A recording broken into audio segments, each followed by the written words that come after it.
I pledge allegiance to the flag of the United States of America and to the republic for which it stands, one nation, under God, indivisible, with liberty and justice for all. Thank you.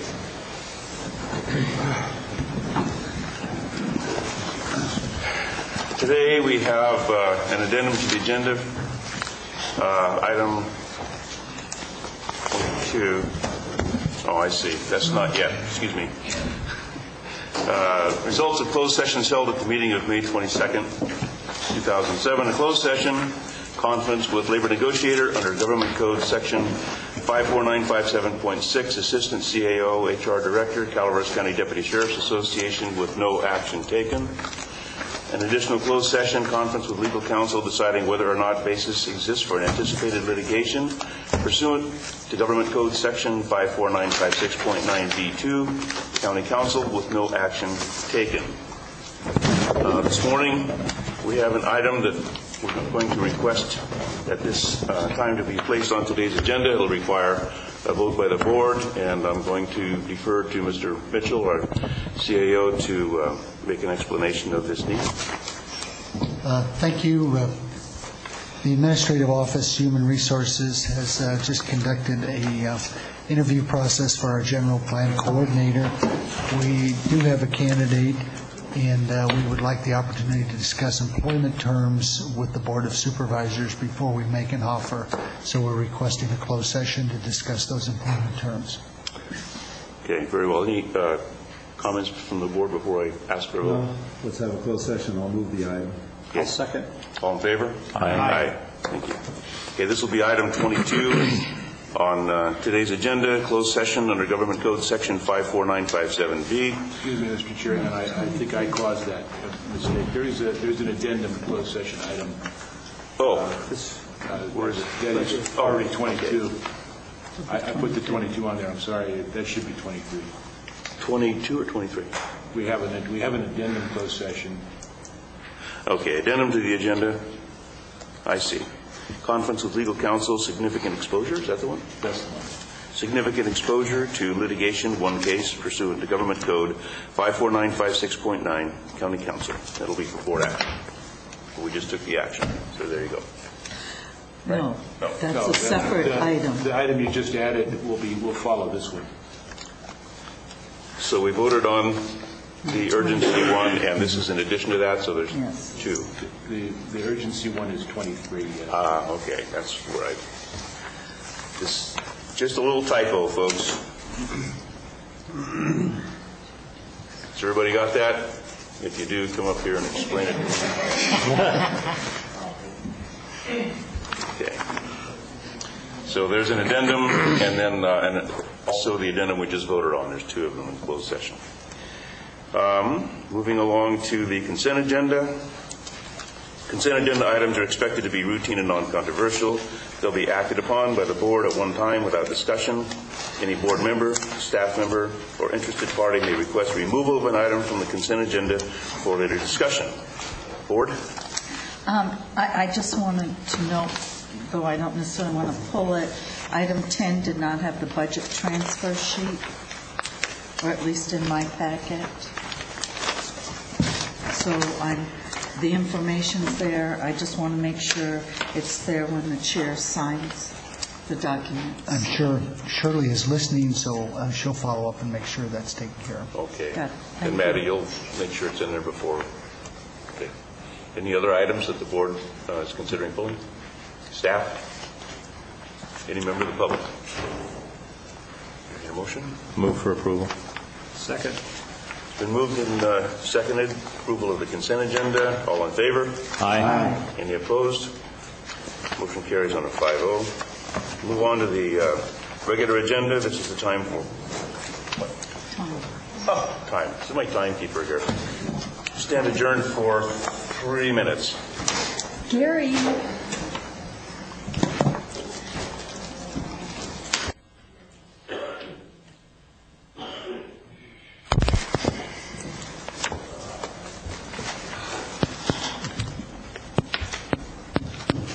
Okay, we'll call the meeting back to order. and move on to item number 13, public comment. This is the place in our meeting where any member of the public may address the board on any item not on today's agenda. Do we have any comments? Okay.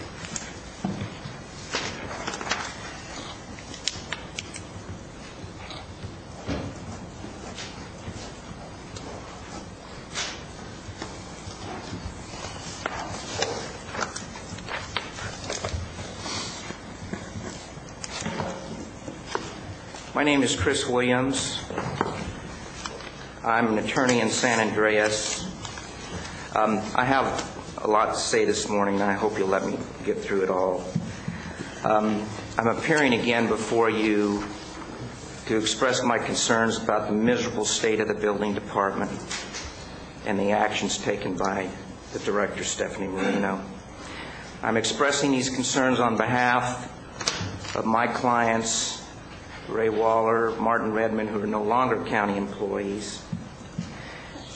I express my concerns with sympathy for the current employees of the building department, and really for the engineers, the draftsmen, the builders, the realtors, and their families and their incomes that have been hurt by the actions of the CDA director. The damage is widespread. I've lived here 14 years, and I've never seen the county government in a more miserable state. In the last year, I've witnessed the wholesale destruction of the functionality of the building department, the destruction of careers, livelihoods, lives, which I believe are attributable to the actions of the CDA director. Contrary to some people's opinion, the building department was not broke.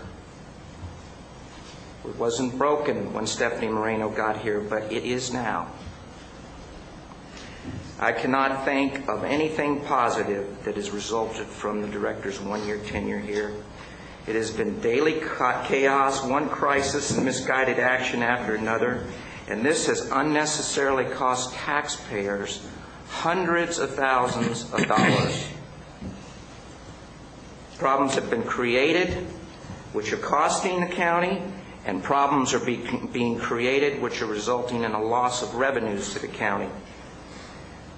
Chairman Claudino, Tom Tryon, Maria Calloway, I have known you for 14 years, and I do not mean to get too personal here, but I have never lied to you. I have never misrepresented anything to you, misled you in any way.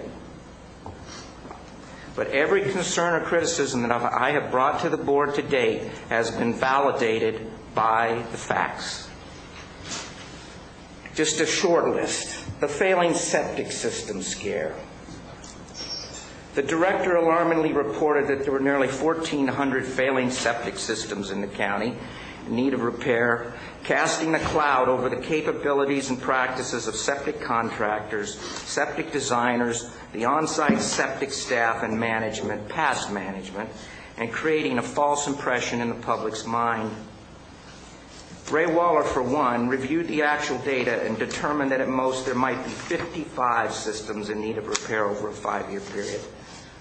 I have heard that a staff review was subsequently done verifying Mr. Waller's conclusion, but it was ordered buried.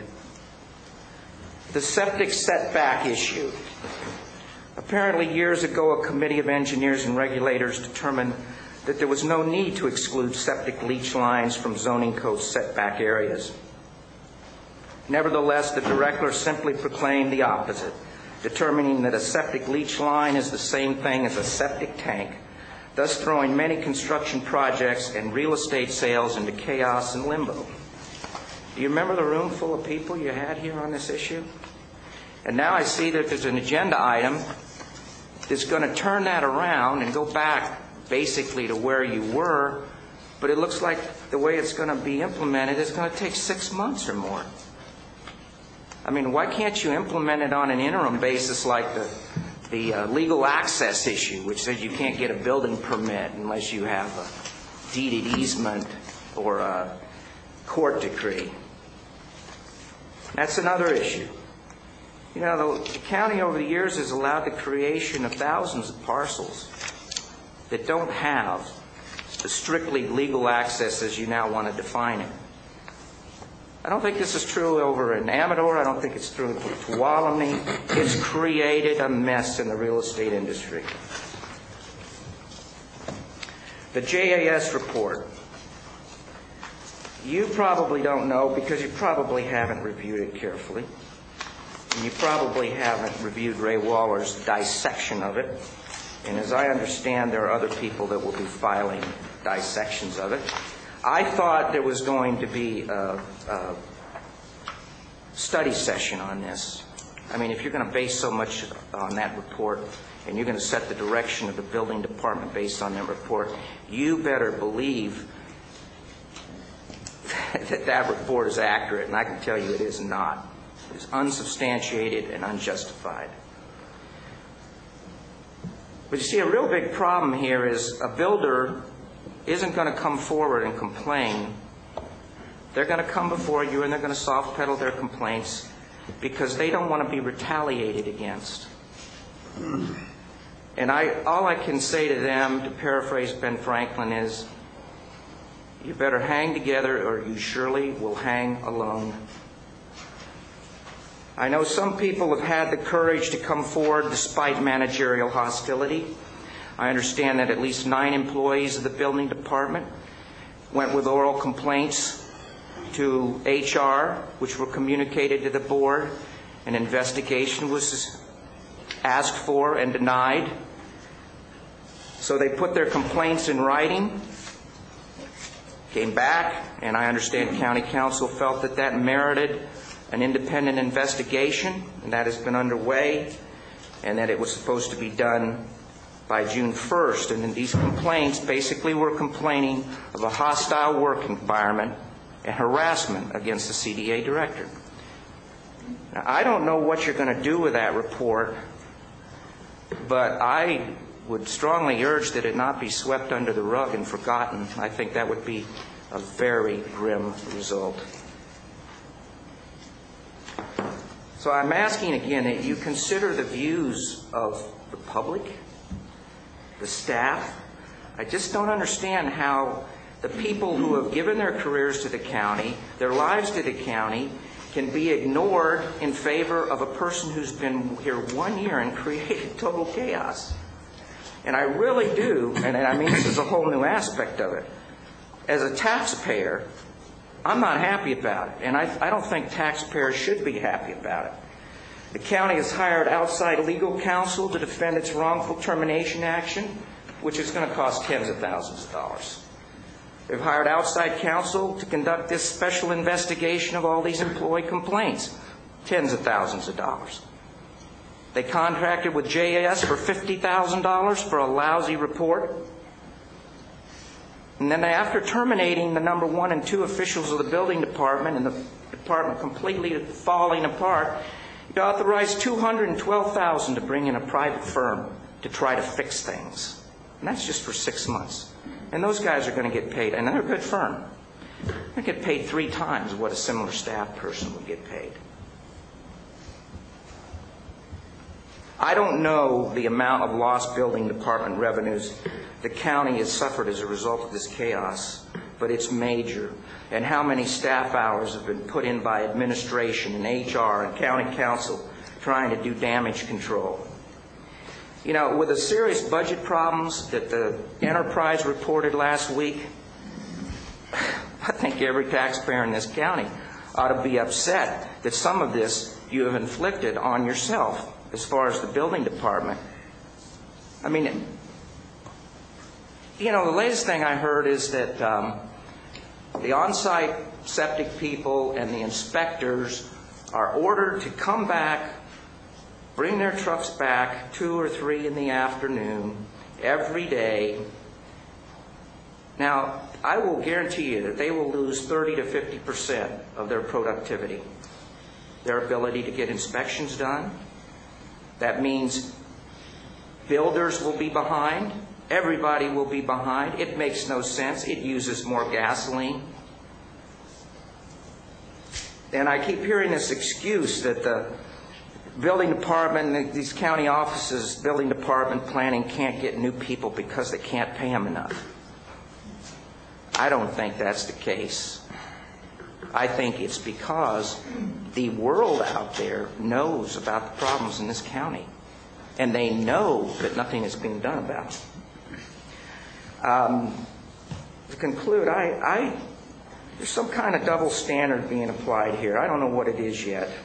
I don't know whether it results from personal relationships or biases which are adversely affecting objective and virtuous decision-making. I don't know if it results from an inability on the board's part to realize they made a hiring mistake. But it's as if there's a sixth supervisor here. Not accountable to county council, not accountable to administration, not accountable to HR. So it's up to you. You know, at this point, you've been informed. You are accountable. No one can complain later that they didn't really know how bad it was or what was really going on behind the scenes.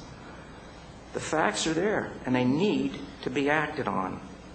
I do not mean in any way to insult you by my comments. I'm trying to inform you with what I know and to urge you to take appropriate action. I thank you for your time.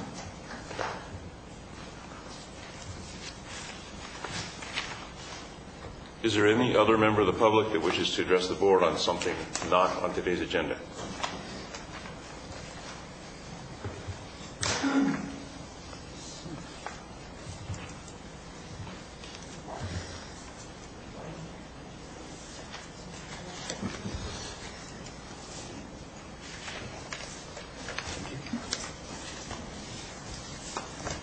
Don't forget to sign in.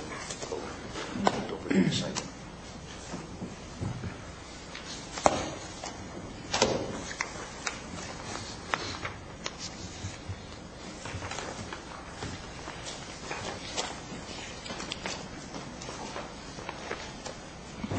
Good morning. Colleen Platt with myvalleysprings.com. I've handed out those packets to you, and they are from our public meeting we had a couple weeks ago on water and land use planning, making the connection. And there was a lot of interest by some of the supervisors and planning commissioners on attending the meeting, and they weren't able to attend. So we obtained these packets of information for you from the meeting and wanted to share that. And I would like to read, there's a cover letter inside there. I would like to read the cover letter on behalf of Joyce Teckel, president of myvalleysprings.com, and she couldn't be here this morning, so I'll read that to you. To the supervisors, please accept the enclosed packet of information on water and land use planning prepared by the Local Government Commission and presented to you by myvalleysprings.com. As you know, water is the most crucial resource for our community's well-being. Proper land use planning allows us to maximize this resource by reducing damage to the watershed, preventing flooding, and ensuring the availability of water sufficient to proposed development. It protects the human and natural environment, thereby increasing our quality of life and economic vitality. It is our hope that you will be able to incorporate this information, including the Awani Water Principles, into the growing research and documentation regarding the management and delivery of water in our area and in our county. We believe this packet may be particularly helpful as you address the many relevant studies, projects, plans currently underway, such as the Calaveras County General Plan Update and the Water Element, the Amador-Calaveras Watershed Project, which My Valley Springs is part of, the Calaveras-LAFCO Water Wastewater Forum going on, the Calaveras County Water District Regional Water Wastewater Study for the Highway 1226 corridor, the Calaveras County Stormwater Management Plan and new grading ordinance, the Cosgrove Creek Flood Control Project, and multiple community plans, particularly the Valley Springs Community Plan. Valley Springs has experienced serious flooding that could have been prevented with better planning, and the continued pressure of rapid growth and development requires extensive expansion of our water delivery system and sewage treatment facilities. We are concerned for the future of our community and the entire county. Thank you for addressing the complex implications of water and land use planning. Sincerely, Joyce Teckel, Board President, myvalleysprings.com. there's a lot of great information in those packets, so when you get a chance, maybe you could take a look at Are them. you giving it to the water agencies too? Well, we're getting as many as we can. We'll distribute it to the planning commissioners, and I know Public Works Department has been in contact with LGC, so we'll get out if anyone wants any, we'll get some for you. Thank you. Thank you, Colleen. Okay. Is there any other member of the public that wishes to address the board on an item not on today's agenda? My name is David White. I'm 201 Bonanza Mine Way, Angels Camp. David, excuse me, don't forget, please sign in also. Thank you. What was your address, David? 201 Bonanza Mine Way, Angels Camp. That's much closer to Copper than it is Angels.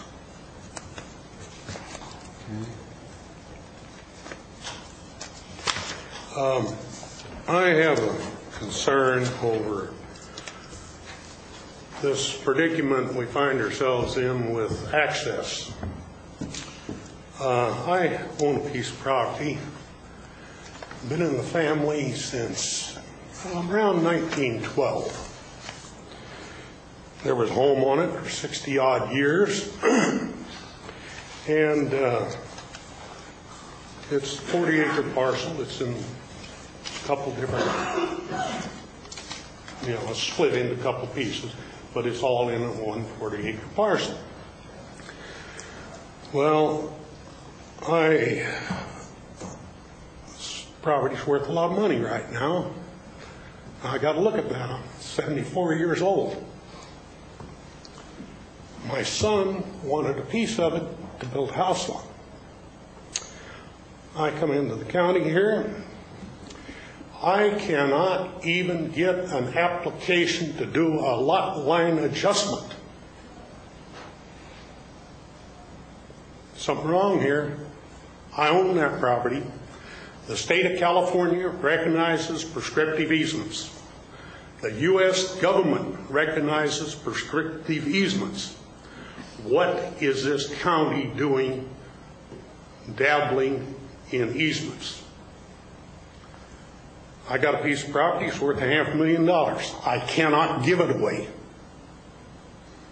That constitutes taking in any manner, shape, or form.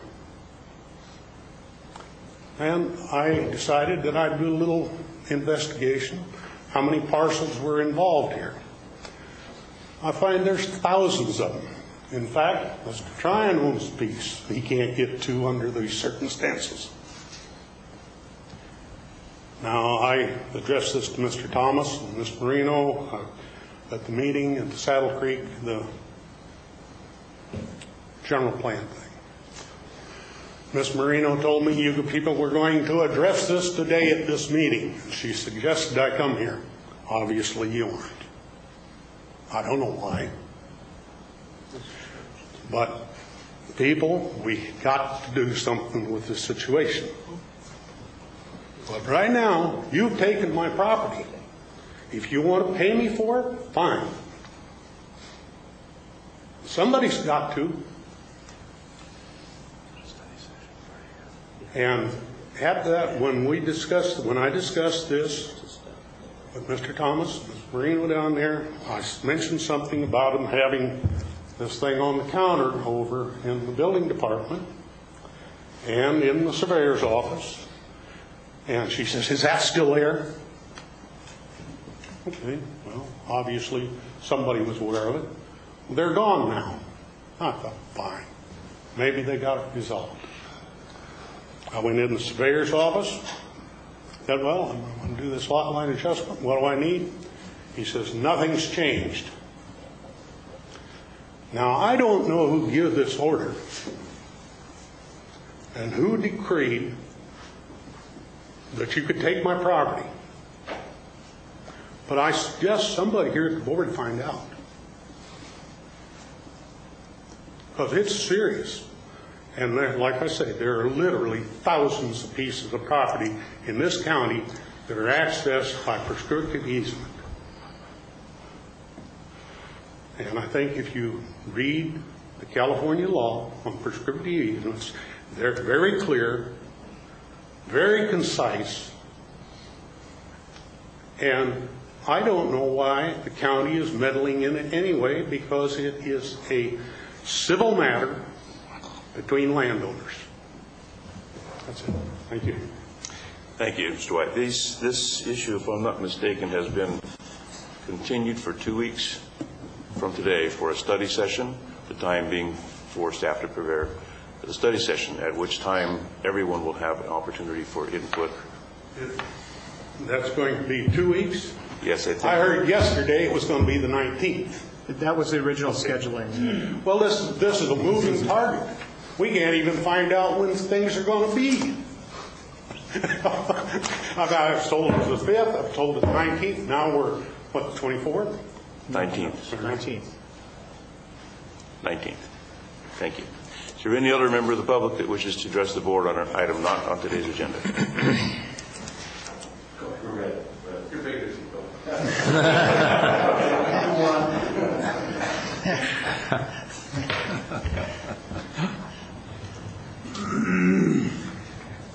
Good morning, Board of Supervisors. My name is Mike Borean. We've met before. Got a couple topics here to talk about. First, the fun one. Excuse me, Mike, did you sign in? I did. Okay, thanks. Thank you. The Sierra Century was held this weekend in Calaveras County. Started in Murphy's Couch Winery. I was one of, 30 or 40 locals who participated in it. Astounding success from all reports I've read. Sacramento Wheelman put it on. It's a great event. I read the comments on their website. There's about 150 already so far. Roads are bumpy, hills are steep, the weather's hot. We knew that going into it.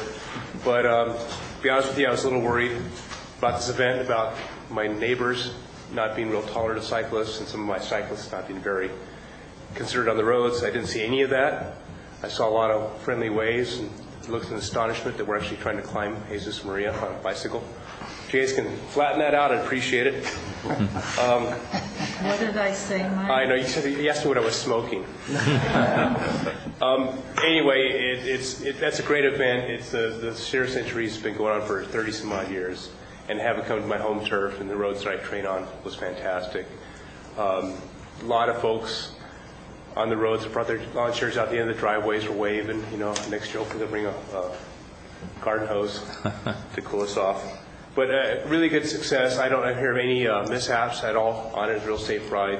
Roads are pretty tough on a cyclist. We're riding on little tiny tires, and some of the bumps will swallow cyclists. But if you're a road cyclist, you endure pain. And it was just a great event.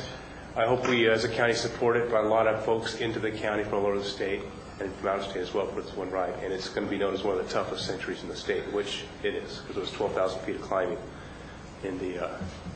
And then if you did a 100-mile loop, it was 12,000 feet of climbing. My legs know that. So that's its own report on that, the successful weekend we had. Second item is Valley Cooper consultants are now in place in the building department. I had an opportunity yesterday to have some questions answered at the counter. It was refreshing to have a very qualified person with, a list of certifications as long as my arm. Give me some definitive answers to some questions I had. So I'm hopeful we'll get some short-term solutions to some immediate problems with that. Right now, it's like I said, it was refreshing to get an answer for a question right there. I knew where to go. My third point is, and I've got a procedural question concerning it's agenda item number 17, I think, on the septic setback. Is it proper to address it now in public comments, or should I wait till? You can wait till the agenda item comes up, please. I will wait then. That's it. Thank you very much. Thanks, Mike.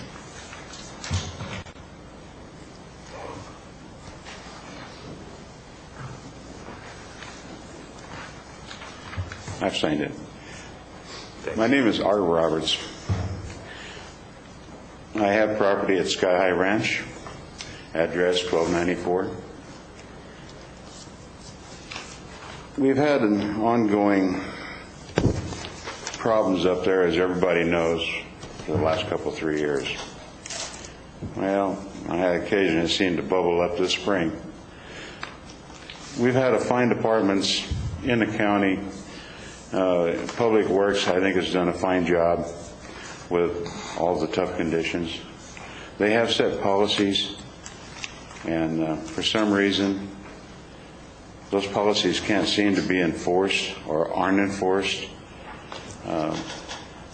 For some reason, in talking with a supervisor for that area, they tend to believe that their duty is to follow a board and a board's decision for Sky High and not about the area of a county road that is paid for by taxpayers' money. One of the recent events that prompted me to come today was it just like it bubbled over all the situation right in front of my driveway where they had snow removal at an improper time early in the season, and they wound up gouging the crown right out of the road that is substandard, as everybody knows Skyline Drive is. It's at best 1.5 inches thick, maybe in some places even less. Doesn't have the proper foundation or base under it, but trying to run heavy snow equipment in a late season with a water runoff and it's really wet doesn't make for good sense, because the ground is soft, everything is soft, and a big old blade will just gouge right into the road. Well, Public Works seems to know this and understand it. They set a policy, and yet, thanks to people giving power to a board that really doesn't exist, they seem to go and do as they wish to this road anytime they want, and despite county policy. This is not proper. This is not supporting your Public Works Director or the people that work with him or the policies they write. And in talking about policies, I thought that was going to be the end of my speech today. Yesterday, I received what was called minutes of a committee meeting at Sky High. Come to find out, and after looking at the set of minutes, and I'd like to give a copy to the county, this isn't really what took place. In fact, I think Supervisor Callaway received an email that is a closer view of what actually happened at this meeting that took place of a committee.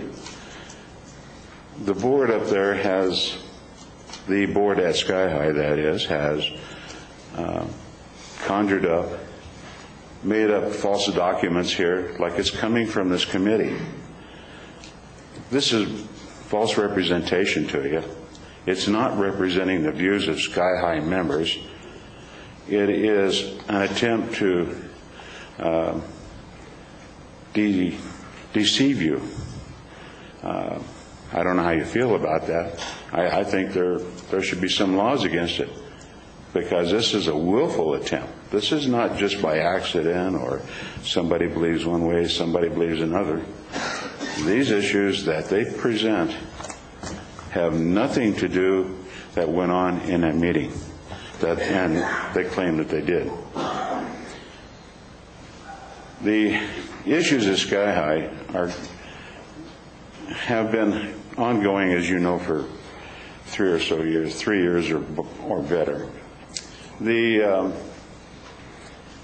part of the issue that goes back, it seems that when supervisors sit down in private meetings and luncheons with business people and make policies and procedures, and then these people can go out, they seem to have perceived power that they really don't have.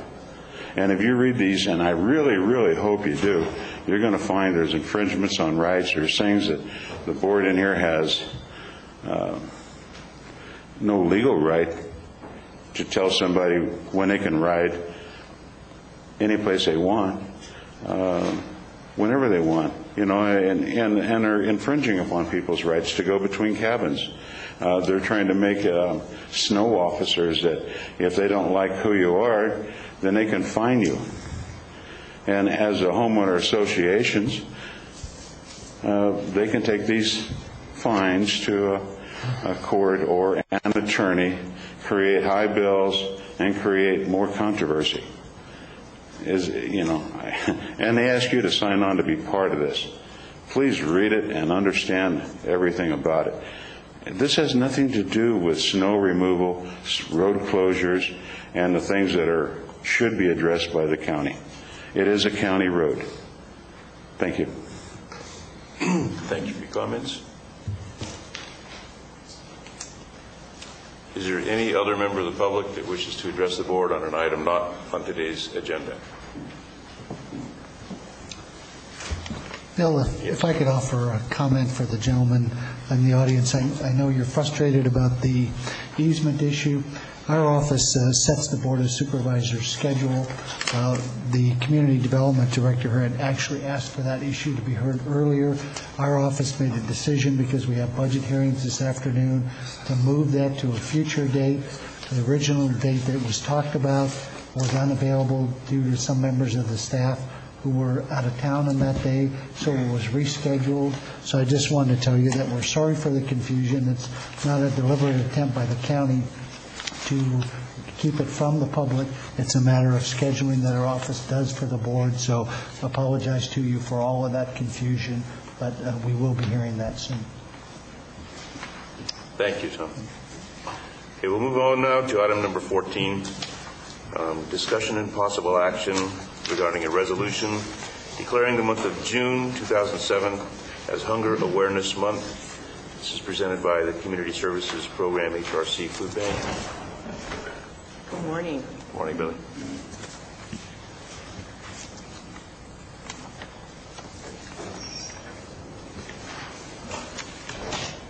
I want to thank you for taking this resolution under consideration, and I want to let you also know that today, June 5th, is National Hunger Awareness Month. So there are food banks across the nation that are going to their boards of supervisors in their counties for like resolutions. And when I thank you for this resolution, I don't thank you for myself, but I thank you for the clients that we serve.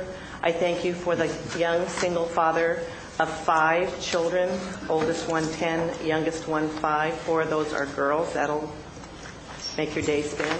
Who waits until after his children have eaten dinner before he eats. I thank you for the father who is a teacher at one of our local high schools who struggles to put food on the table for his family and pay his utility bills.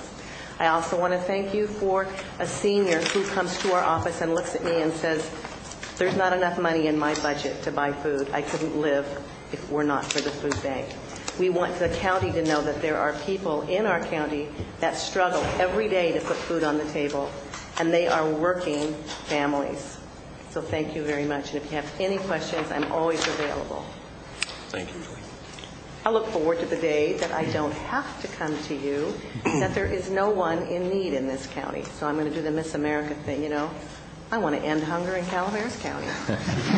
Well, we applaud that. We really appreciate the efforts that you, your staff, and your volunteers dedicate yourselves to.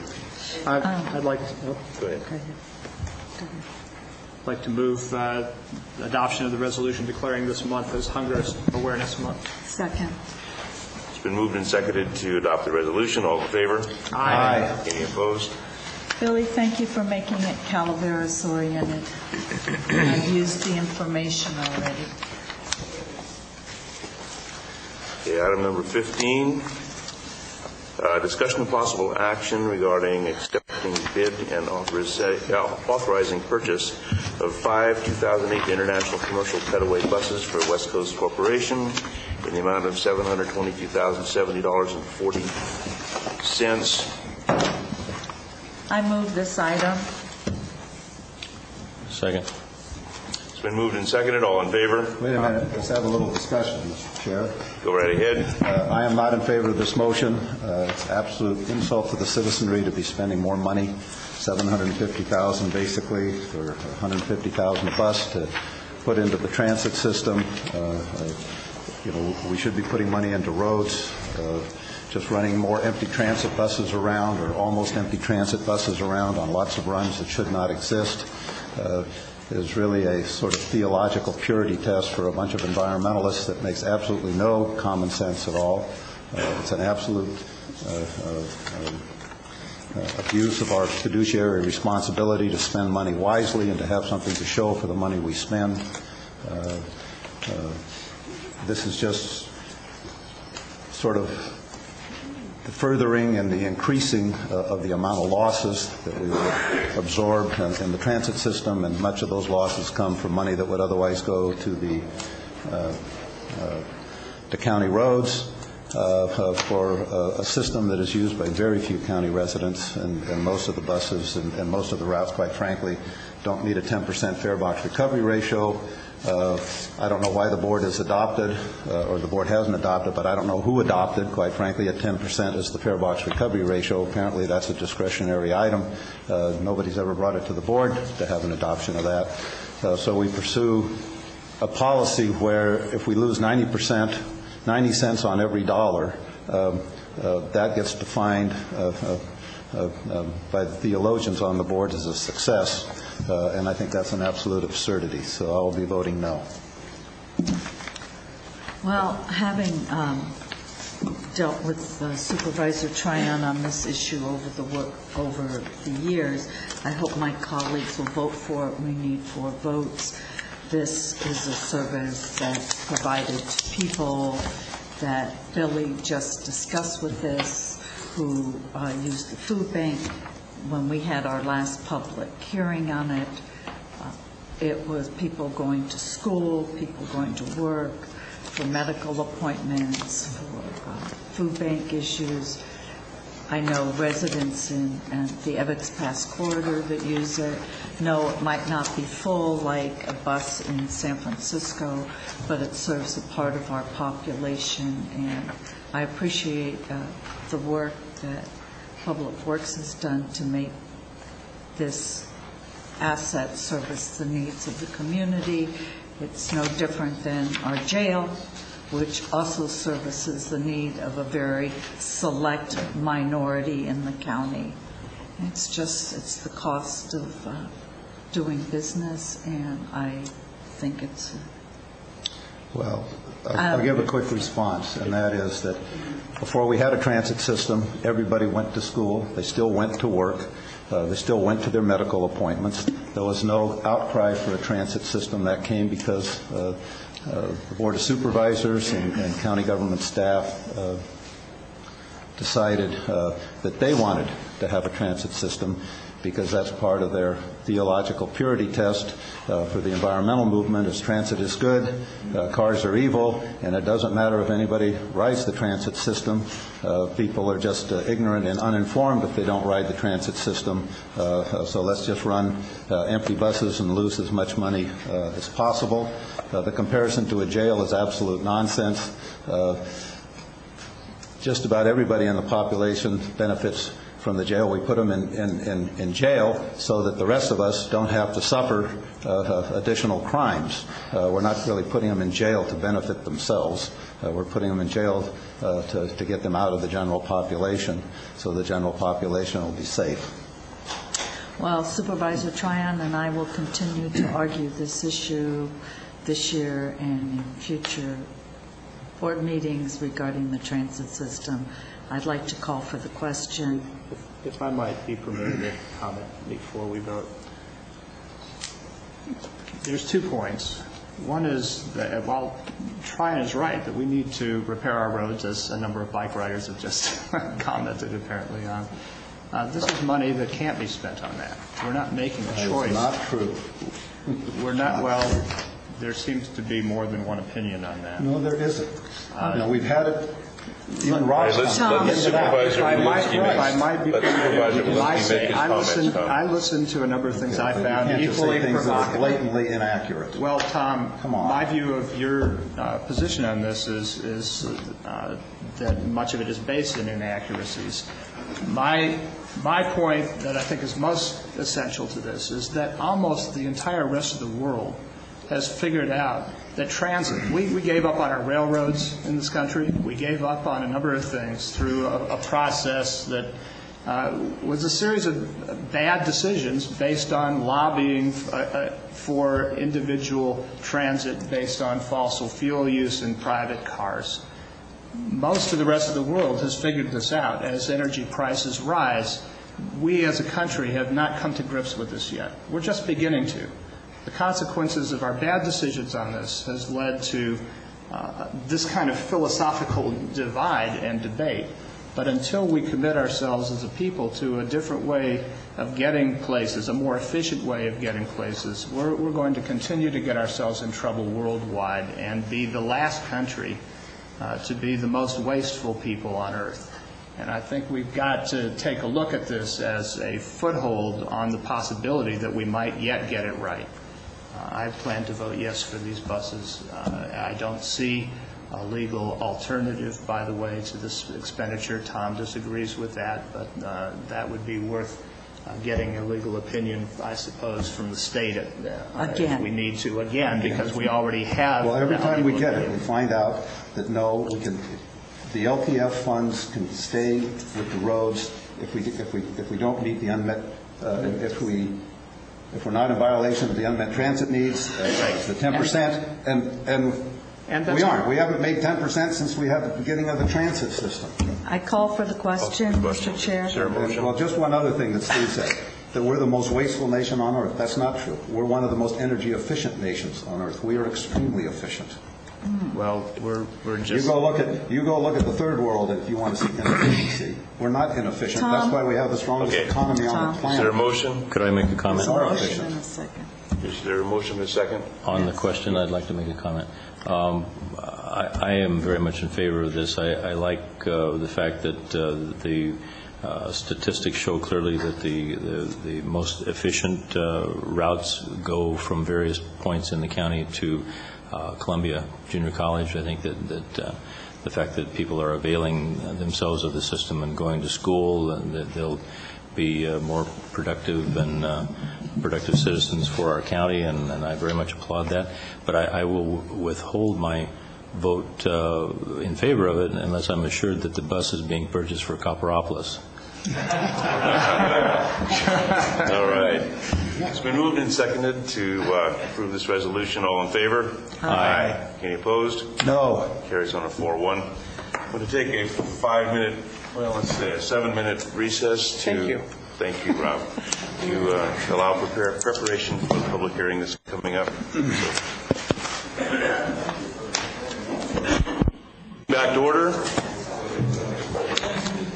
We're going to move on to item number 16, which is a public hearing, possible board action regarding 2006-89 variance for Robert and Joanne London, appeal of the planning director's decision regarding setback variance. An appeal was made by Carol Coelho of the Planning Commission's determination of the applicability of County Code Section 17.80.050. The variance was approved by staff for a detached two-car garage. The property is located at 3617 Old Highway 4 in Dorrington, Lot 10 in the Dorrington Meadows subdivision, Unit 1 EPN. This is the Community Development Agency in the Planning Department. Mr. Solomon? Mr. Chairman, Robert Solomon, thank you very much. Just very briefly, this project is one that substantially appears to require a variance no matter how you build this, if you are going to get to the concept of having a two-car garage on this property. And this is one of the matters that I think the appellants wish to talk to you about later. Basically, we've looked at a number of different variations on how this project could be developed to serve this property. What the staff finally approved is what is a side-loaded garage that utilizes the existing driveway, which is about a 19% slope off the county road. It's an attempt to minimize what appears to be a difficult situation because predominantly in the winter months when there is snow and ice on the ground. Staff looked at a number of options. We've worked with the developer trying to address both the developer's concerns or the property owner's concerns as well as the concerns of the neighbor. After extensive review, this was approved by staff under my signature. That application approval was appealed to the Planning Commission, after review of all of the facts and testimony, the Planning Commission denied the appeal, which left the approved variance intact. This is an appeal from the decision of the Planning Commission to your board. If your board denies this appeal, it will leave the approval of the variance intact and allow the property to be developed as proposed. If you uphold the appeal, the variance will not be allowed as is currently approved. They have the property owners then have an option of trying to find some other configuration that either can be approved without a variance or some other variation of a variance which would allow something that would accomplish their goals. And that's a matter for your public hearing and consideration. At this point, you have a complete staff record. I don't want to go into a lot of detail. I've placed a map on the back wall for your convenience of discussing this only. Everybody has that information already. Just orientation-wise, obviously north is the top of the map. Going to the west is downhill. It is a fair slope down, and most of the facilities are located and shown on that map. And that is the variance configuration that is recommended for approval. The only variance is to side or front yard setbacks. I mean, there is no height variance involved in this application. The proposal is in compliance with the code relative to that issue. I'm going to sit here just to take notes, and unless you have questions, I will let you go into the hearing. Thanks. Before I open the public hearing, are there any comments from the board? Okay, any person that's going to give testimony or information during the public hearing needs to be sworn in. I'd like anybody that's going to do that to please stand and be sworn in.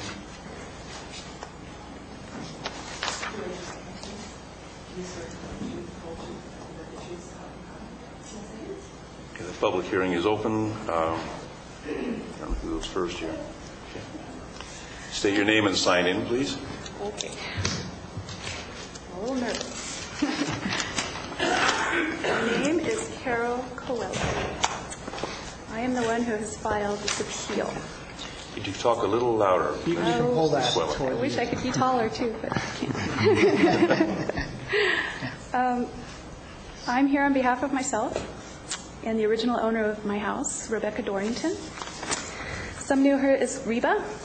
I drove a long way to have this conversation with you, to see for myself the impacts and to try to sort this out. It's very, very important to me.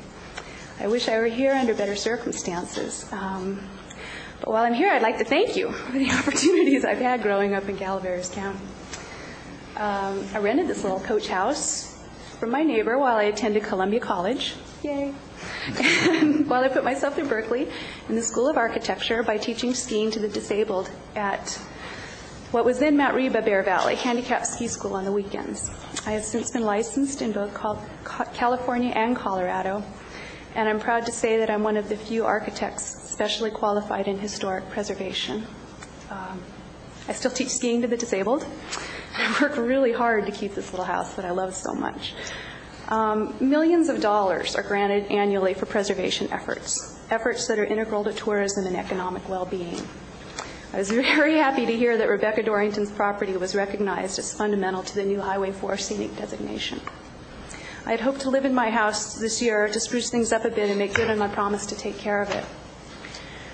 To make Rebecca proud and to guard the Calaveras County resource. It's the only house I own, and I had planned to retire in it. I have some photographs of the property we're talking about, if I may.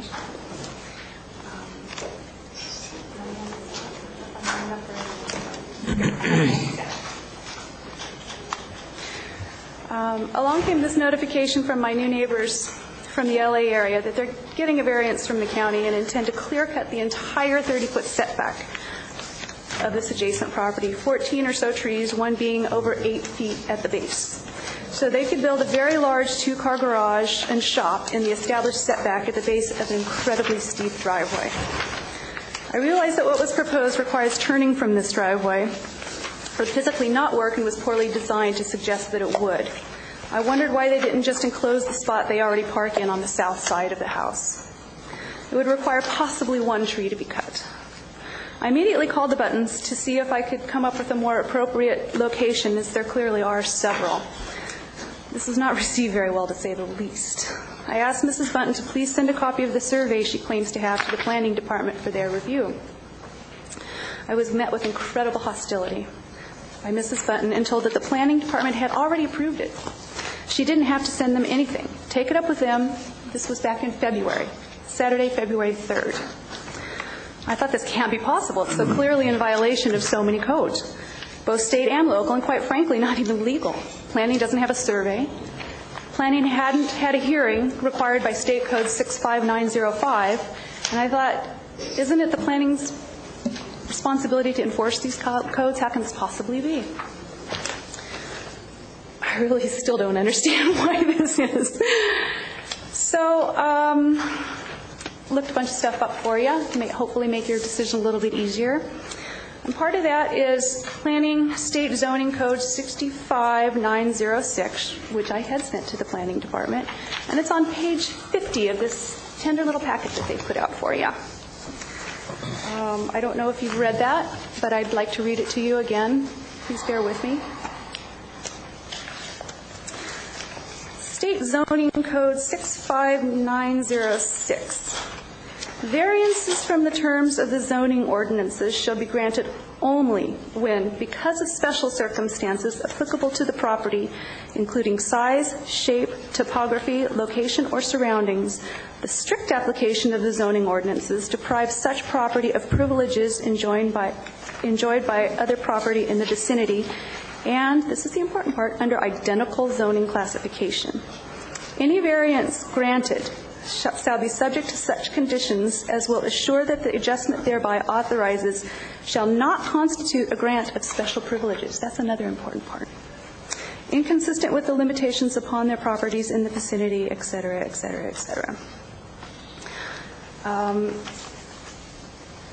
The planning staff, and I agree, these lots are all the same. There are no differences. They're steep in the front. They level towards the rear. There's no argument there. There's also no differentiation. Granting this variance directly conflicts this code. Page 49 of your tender little packet here is an excerpt put out by the governor's office. It says there is no basis for granting a variance if the circumstances of the project site cannot be distinguished from those on surrounding lots. The fact is there is room on this property to build a garage without a front setback variance. That's a fact. The Buttons prefer, instead, to locate it with the most possible impact to my property. There's a line strung 6 1/2 feet from my building. 6 1/2 feet. How can the planning staff possibly say that there's no impact?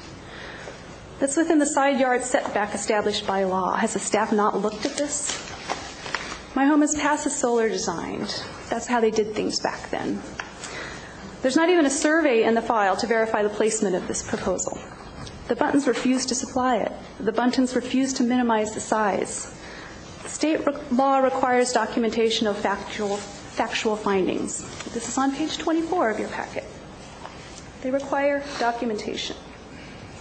I don't know if I really have to read this to you. You guys could probably do this yourself. But it comes from a version of a court case that was settled. And it says that the applicant for a variance bears the burden of providing that special circumstances exist to justify its granting.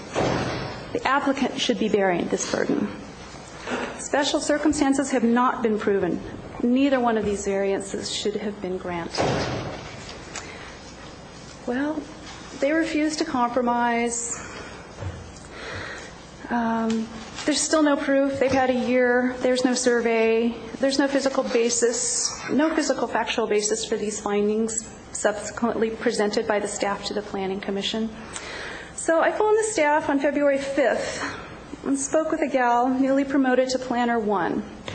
I hear from the fellow staff that this was her first variance under her new status. She's very polite on the phone. And she told me she's very inexperienced, overworked, and probably would not even have time to read the letter of appeal, much less act on it, but feel free to write one anyway.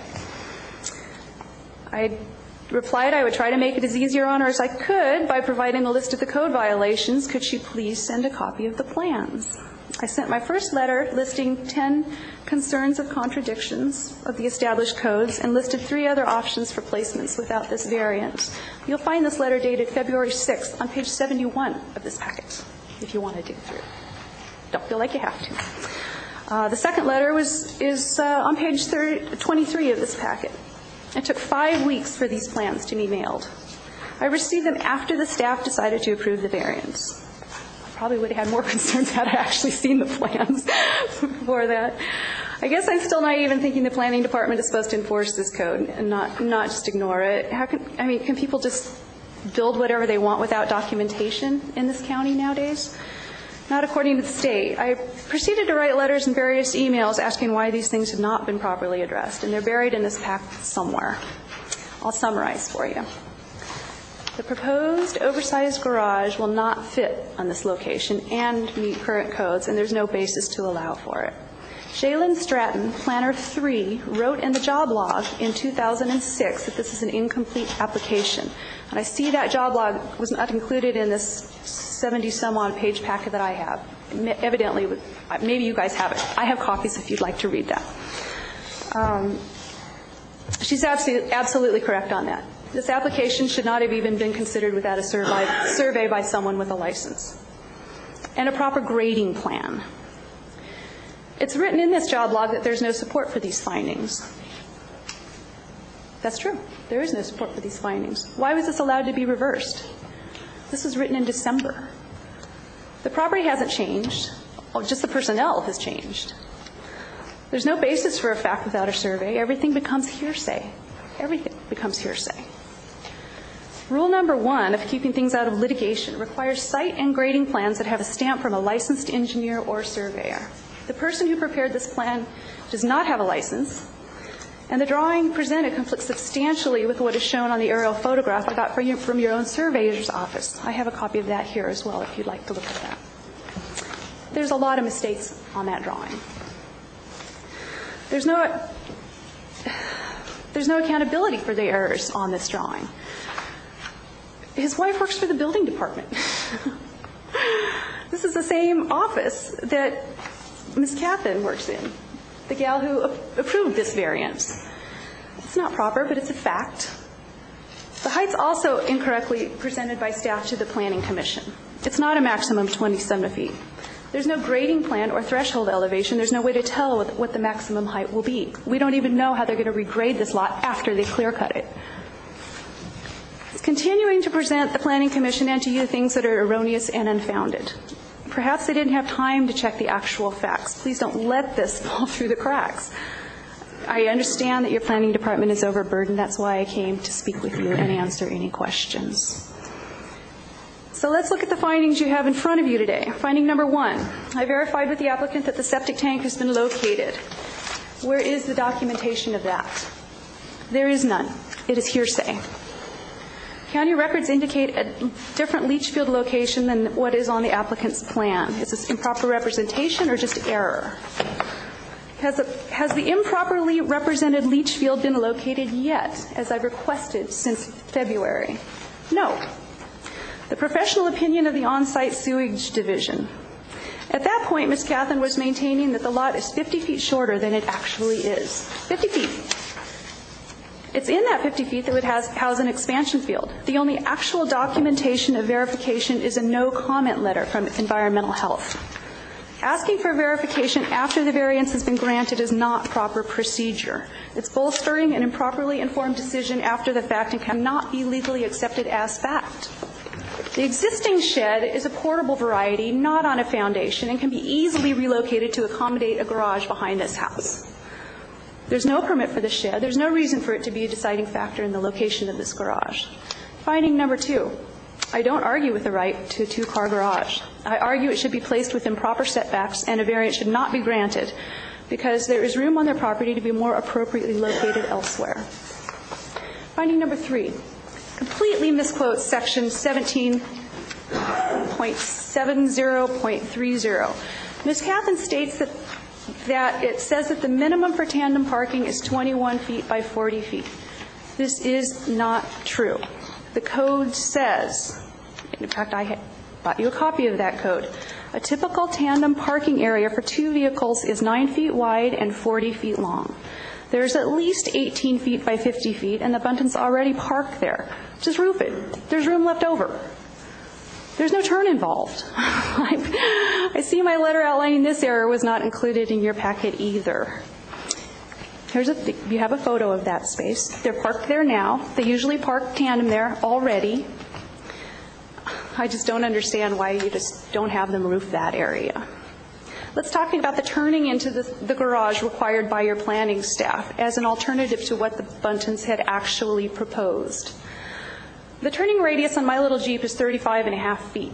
I'm certain the turning radius on Mr. Bunton's big truck is much larger. Mr. Bunton stated at the Planning Commission meeting that he can't drive down his driveway straight in winter without hitting his house. This proposal, created by the Planning Department, would require a 90-degree turn to enter and exit the garage from a 19% plus degree slope, a slope not even allowed anymore. The turn radius scales to be 17 feet. They cannot make this turn in the best of circumstances, much less in snow. Mrs. Bunton could be effectively trapped by the Planning Department's required placement. She could be injured and not be able to get out. There's a reason there are no other garages in this location in this zone. They don't work. It's a bad idea and a liability to the county. It'd be like trying to jump back onto the diving board once you're in the pool.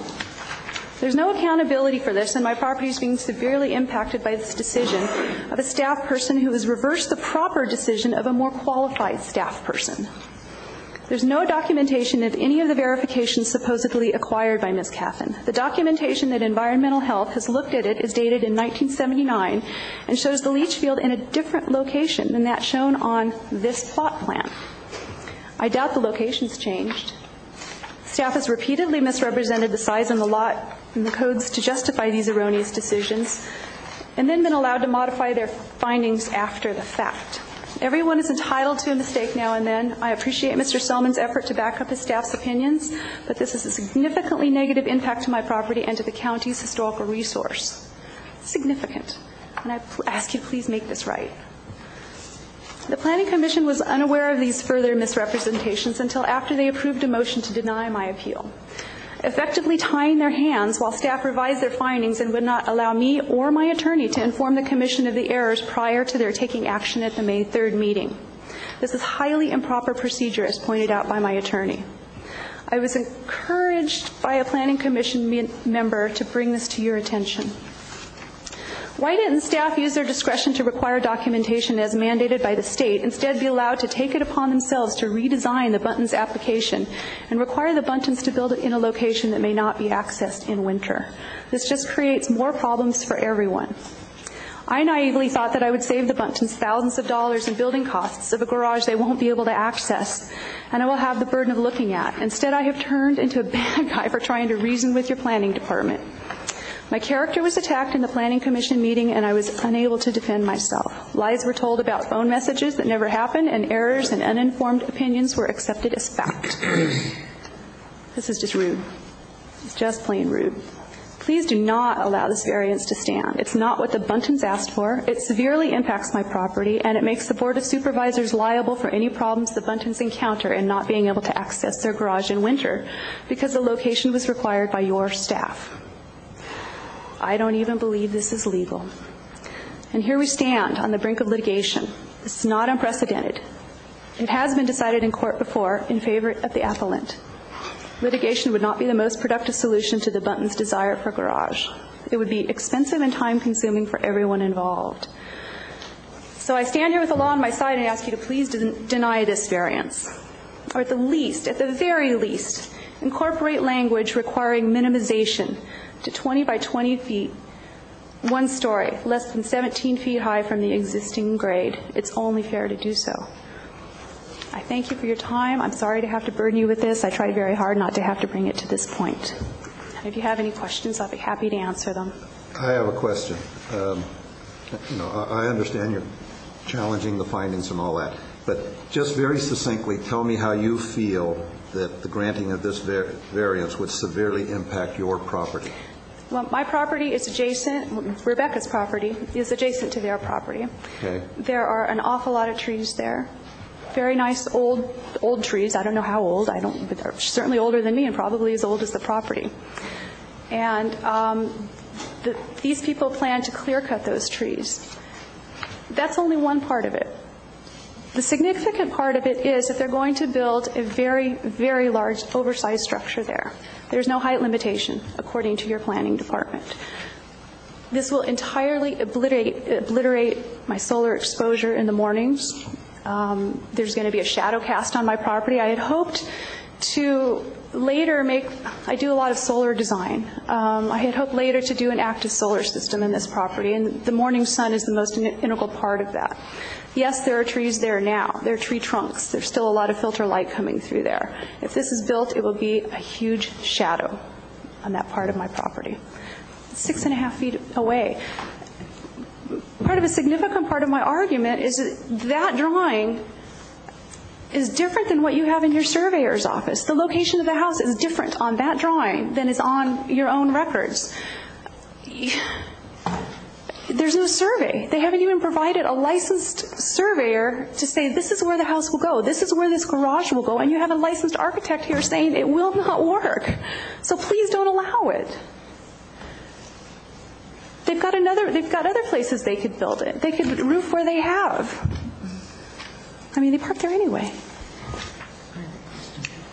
I have a question. You said that the side setback is not going to be 10 feet, but it's going to be 6 feet from the property I don't know line? that for sure. I just know that they have a string next 6.5 feet from my building.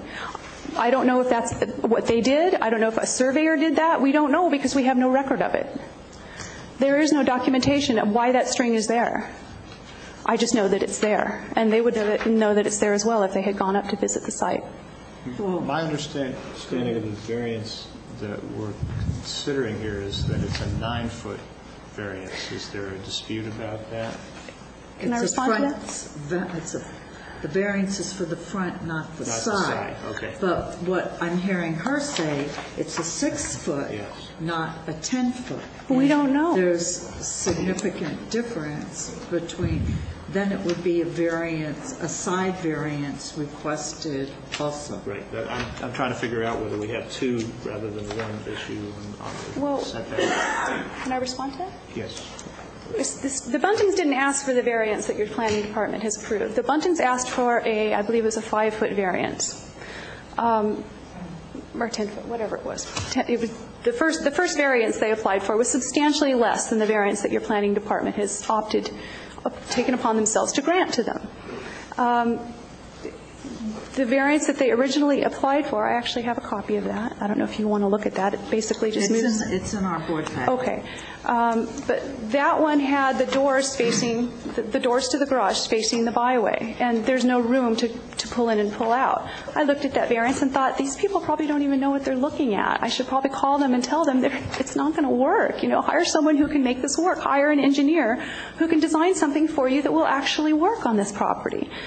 Well, they opted not to do that. The planning department opted not to do that. The planning department opted to redesign it themselves and add an additional 11 feet to the requested variance. And it still will not work, in my opinion. They've changed the location of the doors to come from their driveway, but they haven't addressed how they're going to get from that driveway to those doors. There's a big drop-off there. I just feel like it hasn't been well thought out. It hasn't been well presented. These questions haven't been answered, and this is a significant legal impact to my property. These people could conceivably turn this over to another developer. They could sell out because they have this variance now. They could make a fortune on this little variance. Meanwhile, my property is being negatively impacted, and I don't even know that they really intend to use this garage. It's not a workable situation. And I just don't want my property and Rebecca's property and your historical property to be affected this way. So I'm here asking you, please don't let that happen. Have them come back and design something that's within the guidelines, that's within the county code. I mean, I have got at least 10 code provisions that this is in conflict with that I have listed for you people. It's got buried in this document. I know you don't have time to look at it, but it's there. Yes, we did. It was in our board packet. Your letters, your emails were in our board packet, and the comments from the Planning Commission, it was all in our board packet. Okay, good. I'm glad. Because it wasn't in the packet that they The gave me. board does look at that. Thank you. Your packet is different than Yes, it is. My packet didn't include the project log. My packet didn't include the letter I wrote to the Planning Commission that they were not allowed to consider. Okay, are there any other questions of Ms. Coelho? I have a few. Sure. Ms. Coelho, I have a couple of questions for you. Yes. You've no doubt seen this map. This it's just a plat map showing the proposed location of the. Was that the first one or the second one? It comes from M&M Drafting and Murphy's. Dated May 9th. Okay, so that would be the revised one. Yes. It's the same as up there. Okay. I'm trying to get my arms around this, understanding this. I'm a little confused on this, Mr. Selman. This is depicted as a 19% grade. Has anybody verified that these grades are in fact accurate? Okay. That appears to be a correct grade. All right. But mathematically it doesn't work. If you have this goes from 5,012 at the commencing of the driveway down to an elevation of 5,000, about 5,005.5. That would be a differential of 6.5 feet in a length of 63 feet, which is not a 19, it's a 9%. It's a 9.5% grade. I can only tell you we scaled it out and checked it. We believe it was correct. If there's an error, it's on our part, but it depends, I think, on where you're looking at the contours and where you pick them up. But we did look at that, and I believe that grade is correct. So that may be a factual dispute. We have to take some time and verify that. Well, it's existing driveway. That's well, all existing. I know, but I'm trying to get to the definitions here. I mean, it's being represented by Ms. Coelho that it exceeds the steepness design criteria. Jeff, I mean, 6.5 in 63 or in 63 feet is not a 19%. It doesn't add up to be that steep. Perhaps verification of those locations by site visit. Okay. This picture, I would think that the person taking this particular picture would have been right here and looking in this direction right here, and it certainly doesn't look like that on 20% grade. It looks very much more believably like a 9% to me. So that, in my mind, without going out and verifying the on-site conditions myself, I can only go by the facts that are here. I don't think that the grade looks excessive. I am very much concerned about your comment about a string line being 6 feet away from your property. My guess is that they have put a string line on the property line. And we don't know that. We don't have verification of that. Well, this clearly shows that the proposed location of this wall is 10 feet from that property line, which would be in conformance. I agree. That's what that shows. Okay. Now, what they're asking for is to push the front of this garage not 9 feet, it's 21 feet into the easement, because the front of the garage should be back at this point here, at 30-foot setback from the property. So that's what we have issues with, but we have expansion field back here and existing septic.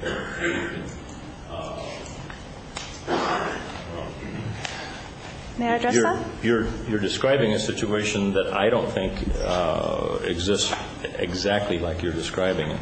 I am a little concerned that they're going up 2 stories. I'll be asking the applicant if they're in their opinion that is going to cast a shadow on your solar capabilities in your home. But that's all the questions I have at this point. Thank you, Russ. Are there any other comments from any other board members? Okay, thank you very much, Ms. Buddy. Thank you. I appreciate your time.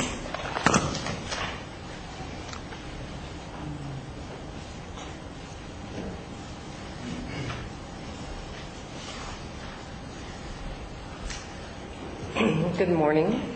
My name is Joanne Bunton, and I am here to answer any questions that anyone may have regarding our garage that we're putting in. I really appreciate Carol's dramatic description of everything that's occurred, but I'm sure you've read it in the package. I'm not going to repeat it. I disagree with several of the items that she said. The very first one is going to be that it is 10 feet from the property line. Those string lines that we have up there right now that have been broken several times by her tenants' dogs are just estimates of what we're planning to do. M&M Drafting, who has drafted our plans, based those plans on several items. One was the survey by Armstrong and Associates, who did the survey on our property, and the other was Hanford Hill Inc., who did the on-site septic system, telling us approximately where we had room to put our garage. Ms. Coho was right when she said our first application was with our garage facing the street.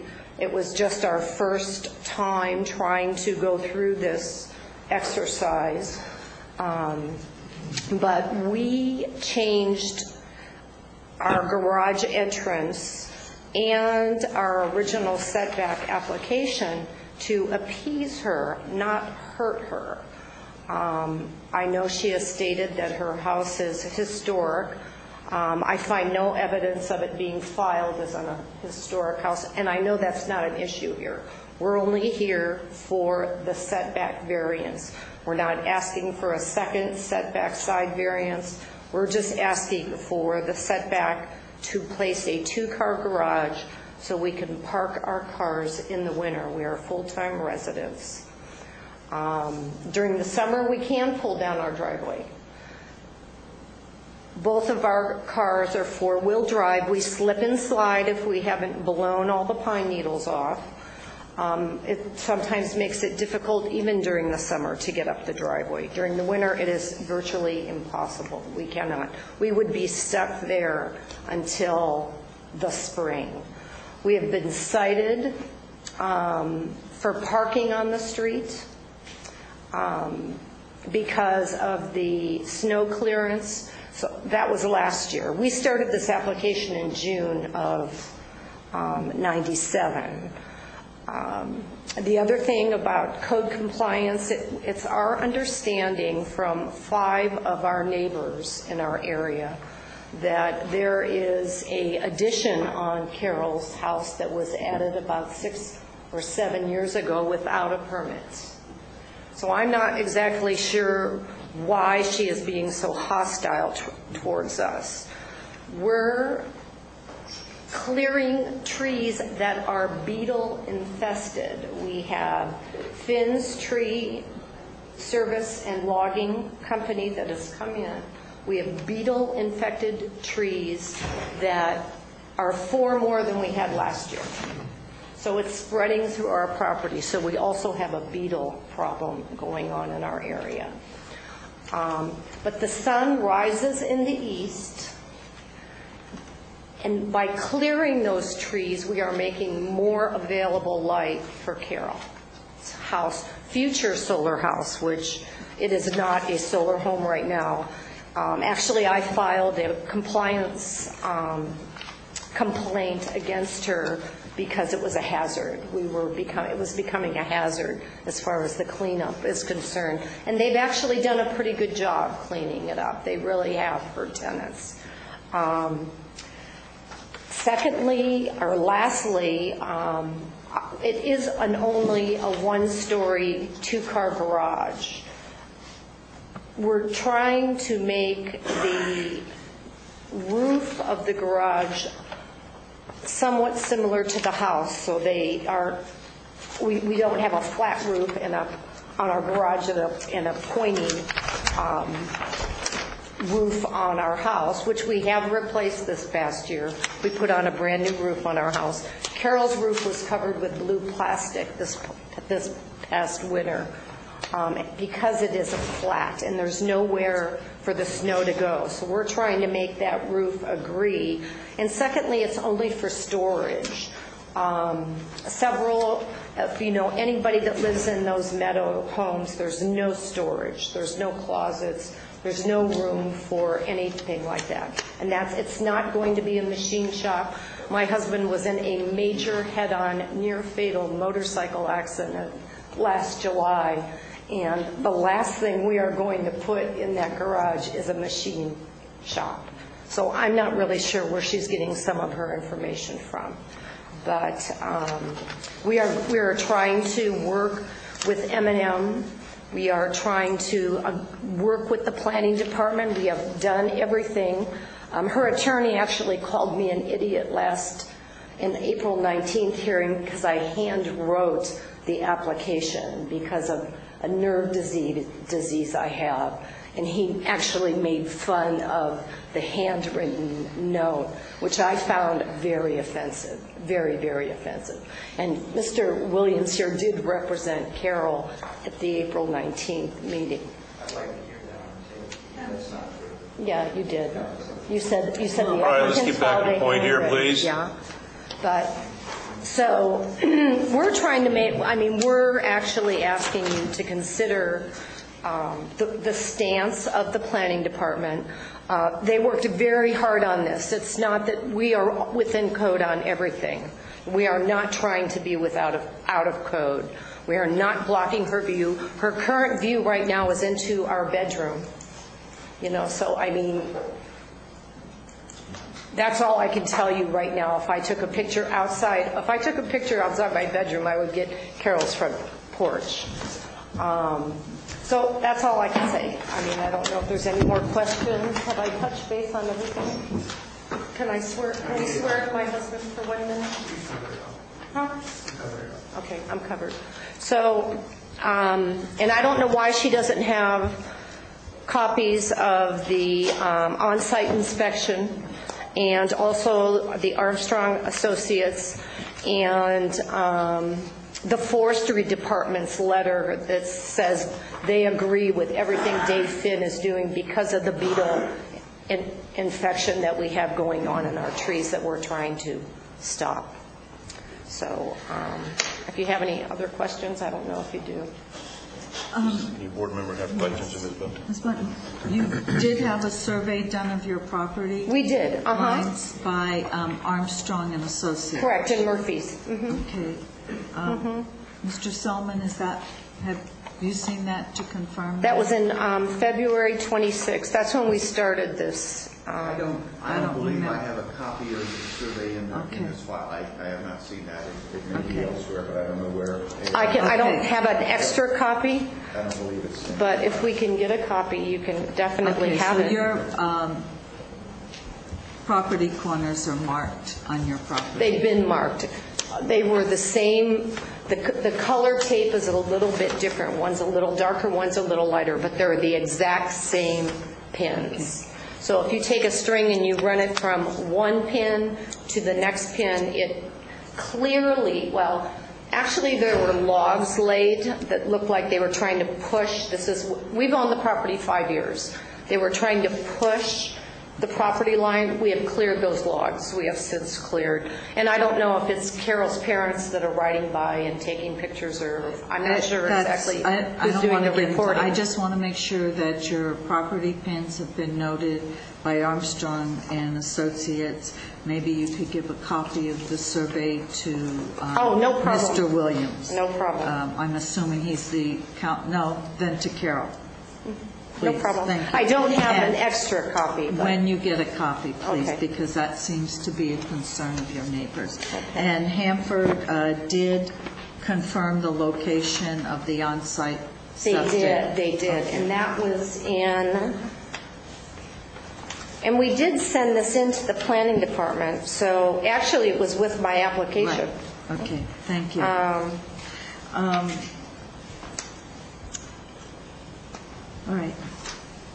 I think those are my only questions. I've been in the title business for 22 years, and we would call this a nuisance claim. That's all it is. It's just nuisance. I mean, I understand that, Carol has concerns, but her hostility isn't called for. We've tried to work with it. Are there questions or comments by any other board member at this time? Ms. Quello? Can she? She'll have to. Yeah, you'll have to come up to the... Am I done then? Yeah. I may want to respond. Absolutely. Of course. It's my understanding that these things need to be on file prior to an application being approved or denied. These things have been requested. Gina Cathan has requested them of the Buntons. They aren't in the file. They haven't been submitted. To submit them at this point, after we are to this point in this, to me, just does not seem proper. And I would hate to have to take that to court. I would hate to have to do that. Thank you. So are you saying that you're going to litigate this? I would like not to have to do that. I'm just asking, if this doesn't go the way you want, you're going to litigate this? Is that my understanding? I understand I have that option. Okay, thank you. Ms. Bunton, would you like I would, to say just something? real briefly. They were both the septic and, which is in my application attachment 11, and the Armstrong and Associates for the survey were in my application file, so I obviously definitely disagree, and we are ready to take this to litigation. It's beyond, if we're within code and we're building something on our property that we want to and we're doing it within code, I don't know how someone can stop you, but we will continue. We're not, afraid to. I just have one question. It appears to me very clearly that it is your intent to replicate the original construction techniques. The appearance of the garage will be, it's intended to mimic what you have now in the house. Well, it's going to be within code, of course. Yeah. The code is 35 feet, and the code is, that's the maximum as far as you can go is 35 feet. I don't know that code number, but we're at 26. Mm-hmm. Yeah, I understand. According to our M&M plans. But as far as the outward appearance, you've got redwood trim, you've got board and bat that appears to be, and from the photographs it looks like it's going to, you're trying to believably make this look like it was part of the original construction. That's what I'm assuming. Somewhat, yeah. I mean, we're not making it, we're not out to profit by any means. We're retired, and we are going to stay retired, and this is our only residence, and we plan on living there. But the point that I'm trying to make is that style-wise, yes. It's going to be identical to the house. Yeah, it's going to be as much as identical can be as, same color, same. Mm-hmm. Okay. Thank you. Any other board member have any questions or comments? I have a comment. Sure. We should close the public hearing. Okay.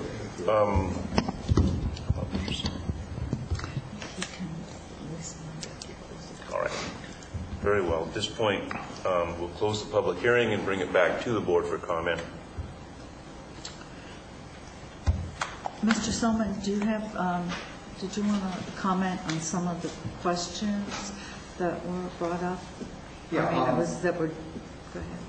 Thank you. When staff looked at this problem, and first of all, our code does not require a survey prior to or as part of an application for a variance. We rely on the applicants to realize where their property boundaries are and design it according to code.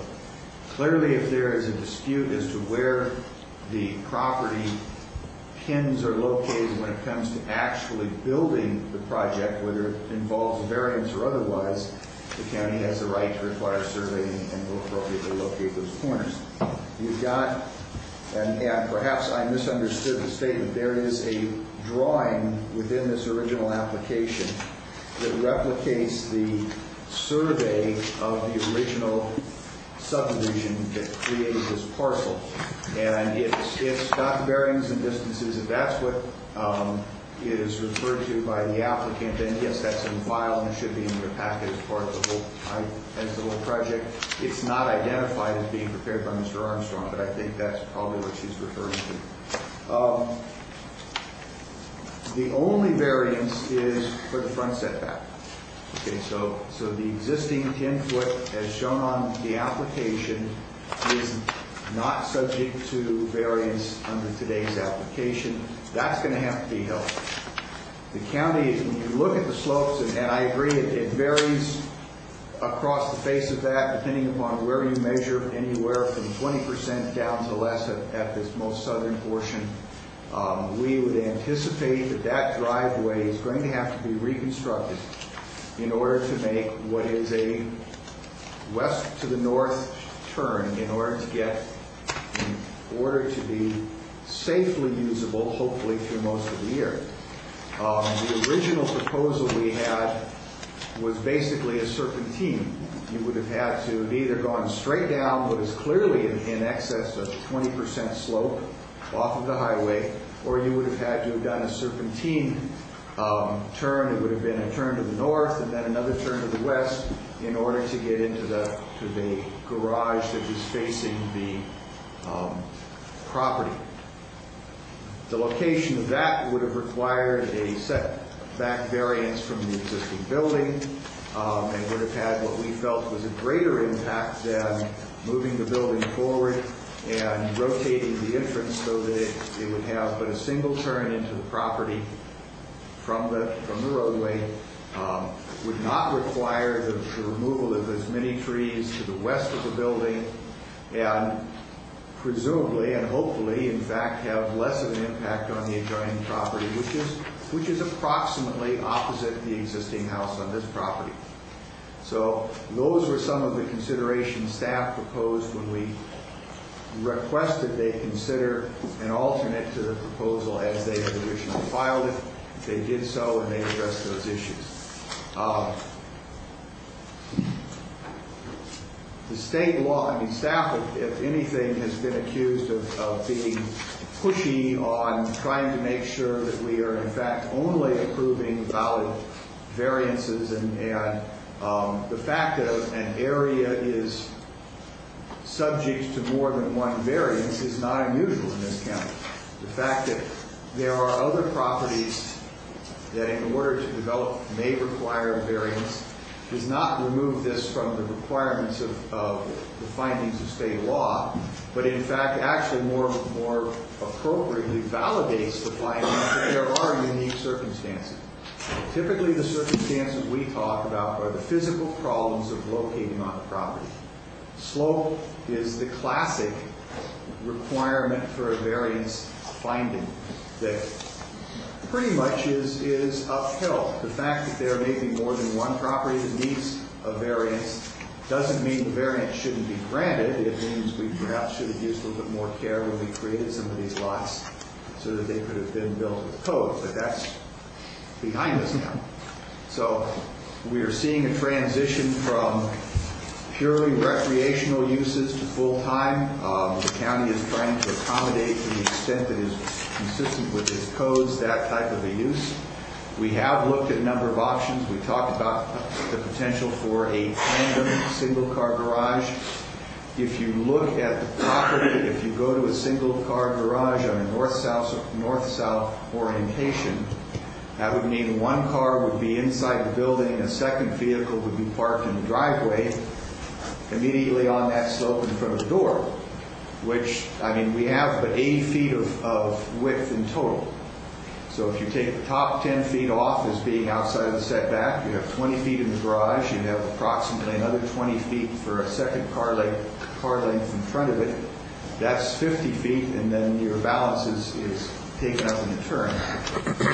In snow country, it did not seem reasonable that parking a car outside of a garage in the only place that you would have available to basically accelerate up a grade would work. So staff, I mean, that's the Planning Commission's call, or your board's call.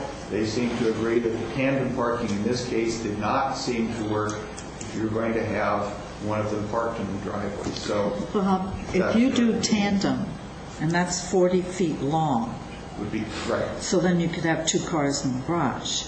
Well, if you what I'm interested in is the width. Ms. Coho said it's 9 feet. I thought our code said it was 21 feet.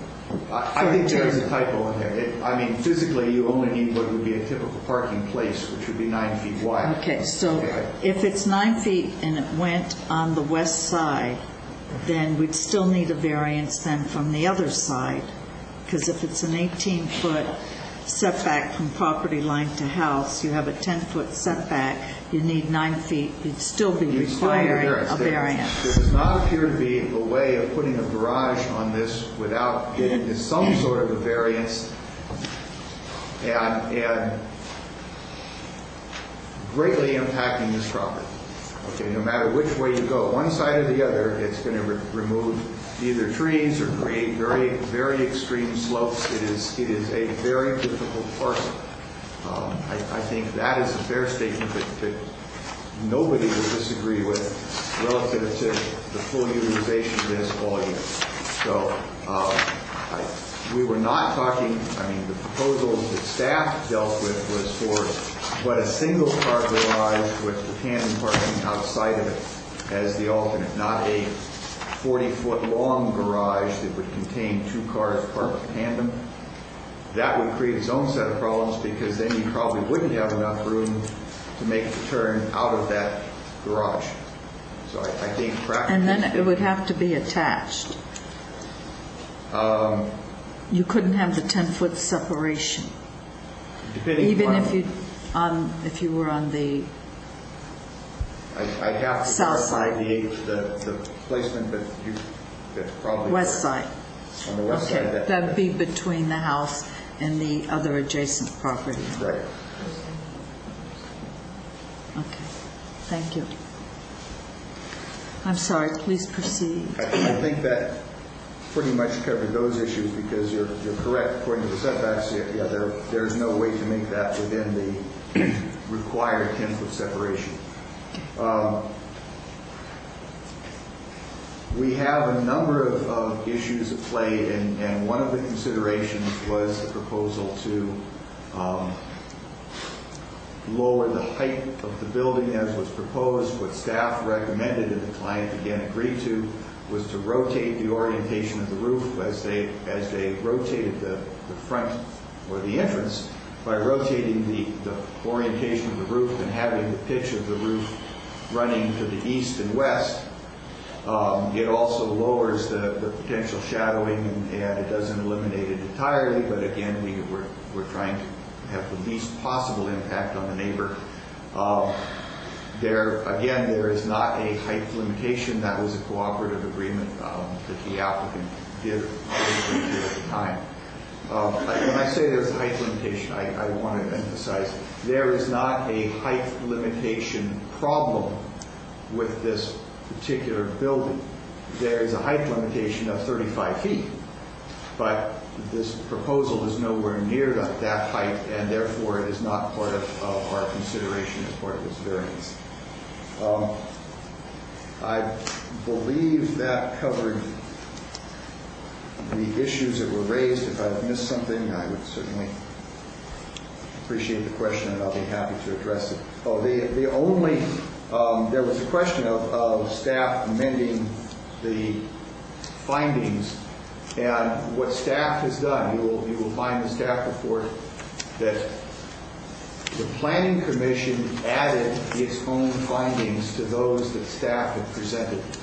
None of the material that was included in the original staff report was amended other than the addition of clearly identified planning commission findings, which were the statements of the commission in addition to those as set forth. And those were the result of the hearing of the planning commission. So we did not amend any of the recommendations or conditions as set forth by staff. We added only those additional wordings from the planning commission that they made during the process of the hearing. I believe that's all I have. Any other questions or comments from the board? Any questions from the... Okay. No more comments? We seem to get in a lot of after the train wreck discussions, and I'd like to just comment, and it's really not even that much a part of this hearing, but on how I think we get here. Bob nailed it when he said we shouldn't be creating lots that can't be built on. That if we don't keep mindful of our zoning code when we create these things, inevitably we invite neighbors to get into disputes. The second point, in my view, is that how we handle disputes doesn't seem to be particularly artful. I've got a lot of neighbor disputes in my district. I'm glad this one isn't in that. But when people come in and make applications and it affects something else, and when the county then weighs in and directs it another way, we become part of a dispute. And it seems to me that while we may decide in the society to resolve our disputes by ultimately threatening and engaging in litigation, that I've yet to see the neighborhood, in my district anyway, where neighbors sue one another. You can always win a lawsuit, but I've yet to see the moment when this becomes a better neighborhood for it. Somehow, it would have been much nicer if people could have got together for a mutually agreeable resolution on something as small as a garage. And yet we have taken the last hour and a half to what avail, I'm not sure. Maybe we're deepening dispute rather than resolving them, and maybe our venues don't even mitigate toward resolution. At some point earlier in the game, I would have much preferred that we, as a county, put ourselves in a position to try to mediate these things rather than adjudicate. But that's not an option, and I'm merely expressing my lament to that fact. Anything else? Since this is in my district. Bob, I'm very concerned who called Ms. Coho a liar during the Planning Commission meeting. She said she was called a liar. I would like to, somebody could just review the tape on that. I find that, especially if it was a staff member, I find that very unacceptable. I did go out to this property. I did go out and look at it.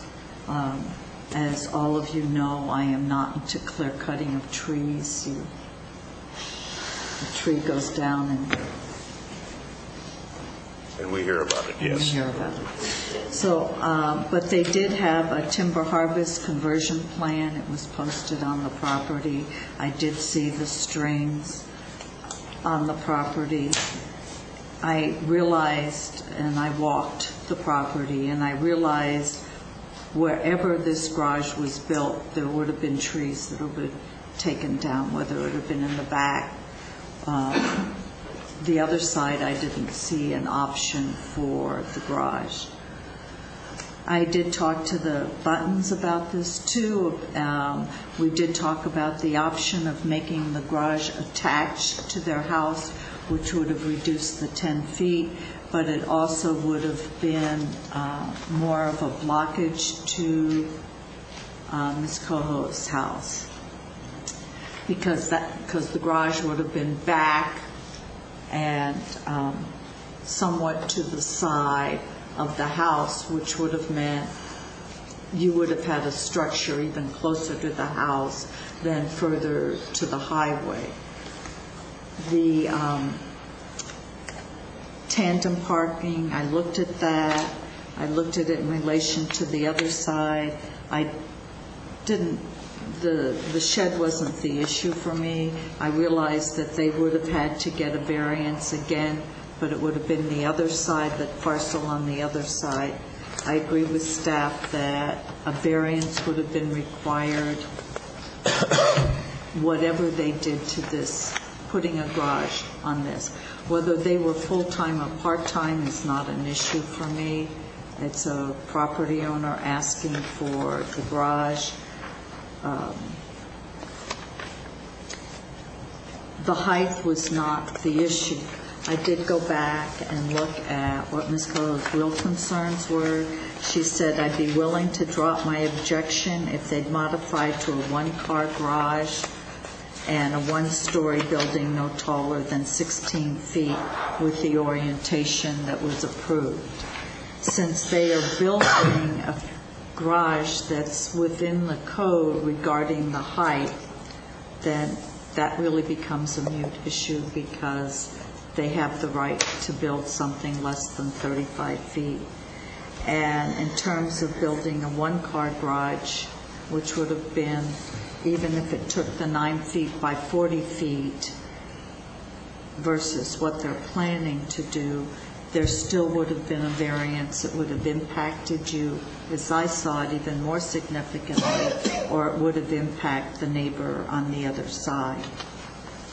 So based on all of that, I want to pass the motion asking the chair to sign a resolution denying the appeal. And I agree with Supervisor Lewinsky. These are always win, no win.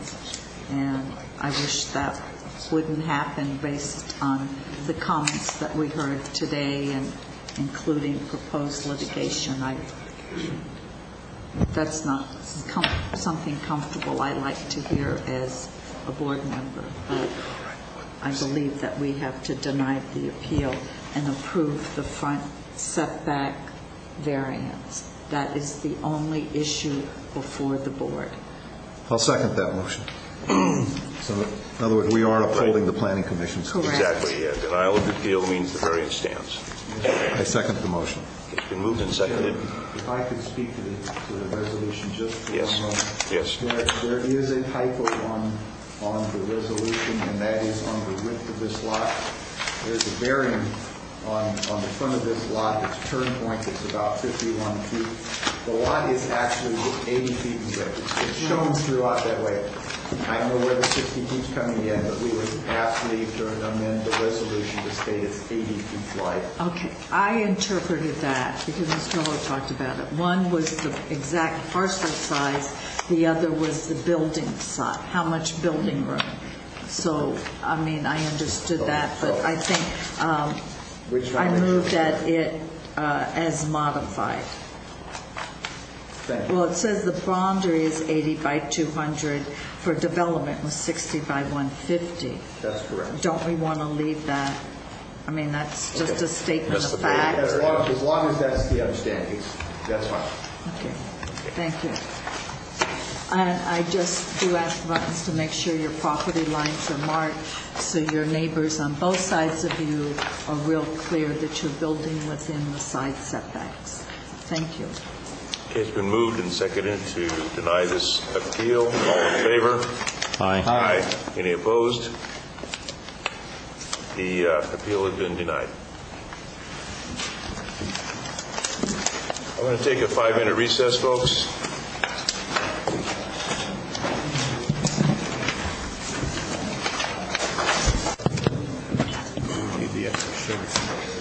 Move now to item number 17 on today's agenda. Discussion and possible action regarding a minute order to initiate an amendment to the Calaveras County Zoning Code, Title 17, relative to setback requirements for building and septic permits. This is the Community Development Agency. Good morning. Stephanie Morano, Director of Community Development.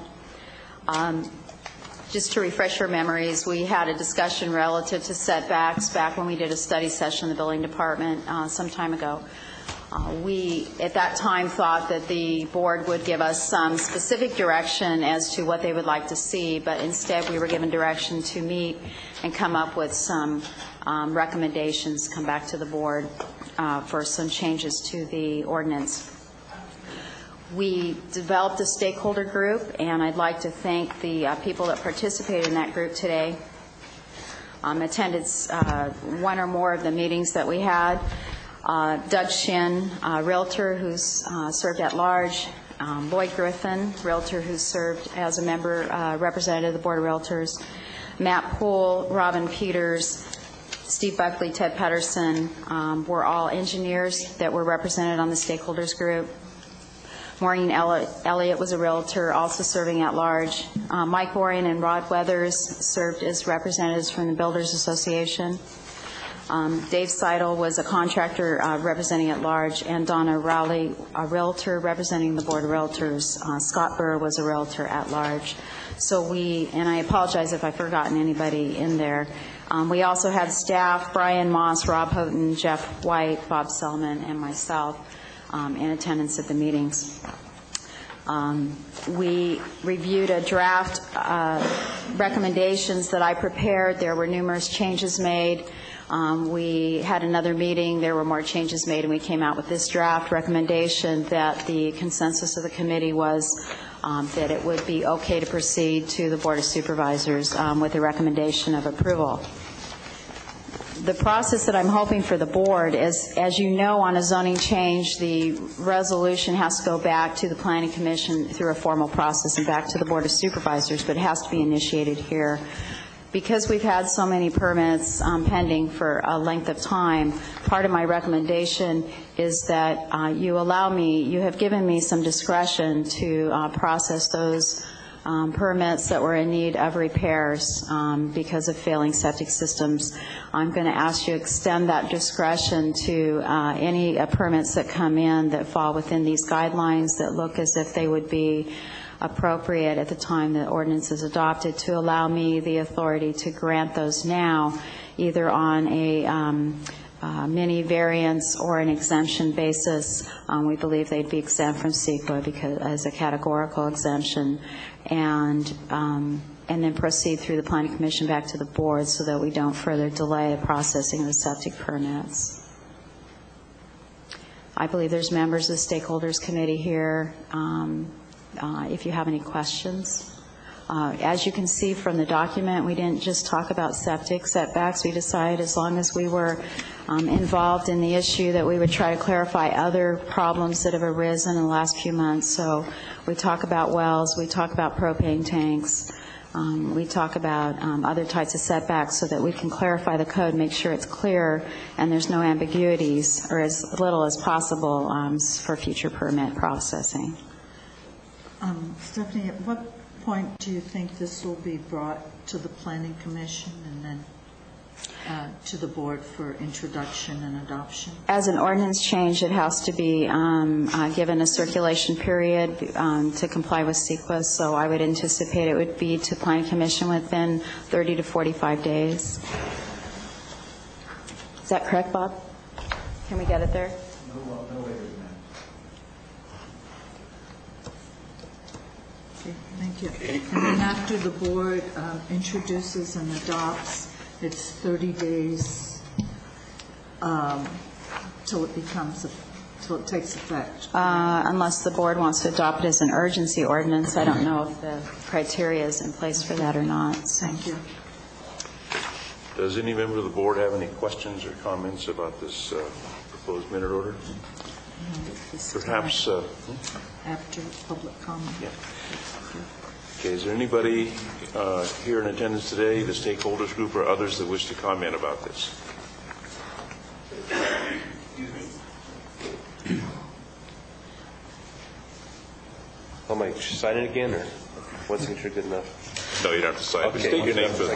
Just state your name for the record, Mike. Excuse me, it's Mike Borian, part of the stakeholders group. I represented the Builders Association. Excuse me. A question for Stephanie. When you talked about the variance, was that for repairs or for new systems as well? Everything. Okay. We support this ordinance.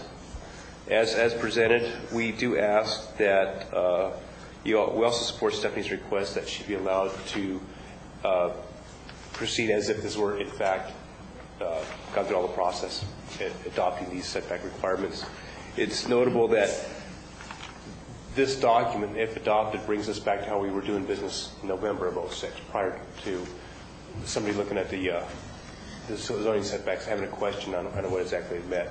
So by allowing the community development director to abide by these proposed setbacks, we are back to where we had been doing business for a number of years. And I think this will be a great economic relief to a lot of the folks who, got plans in limbo, repairs and new construction. So that's what we support it. We appreciate the fact or the ability to be involved in the process. I don't think that we would have an outcome quite as good had we not been involved, because I heard a lot of ideas that I hadn't thought about and different viewpoints from all the stakeholders. So the whole process went well.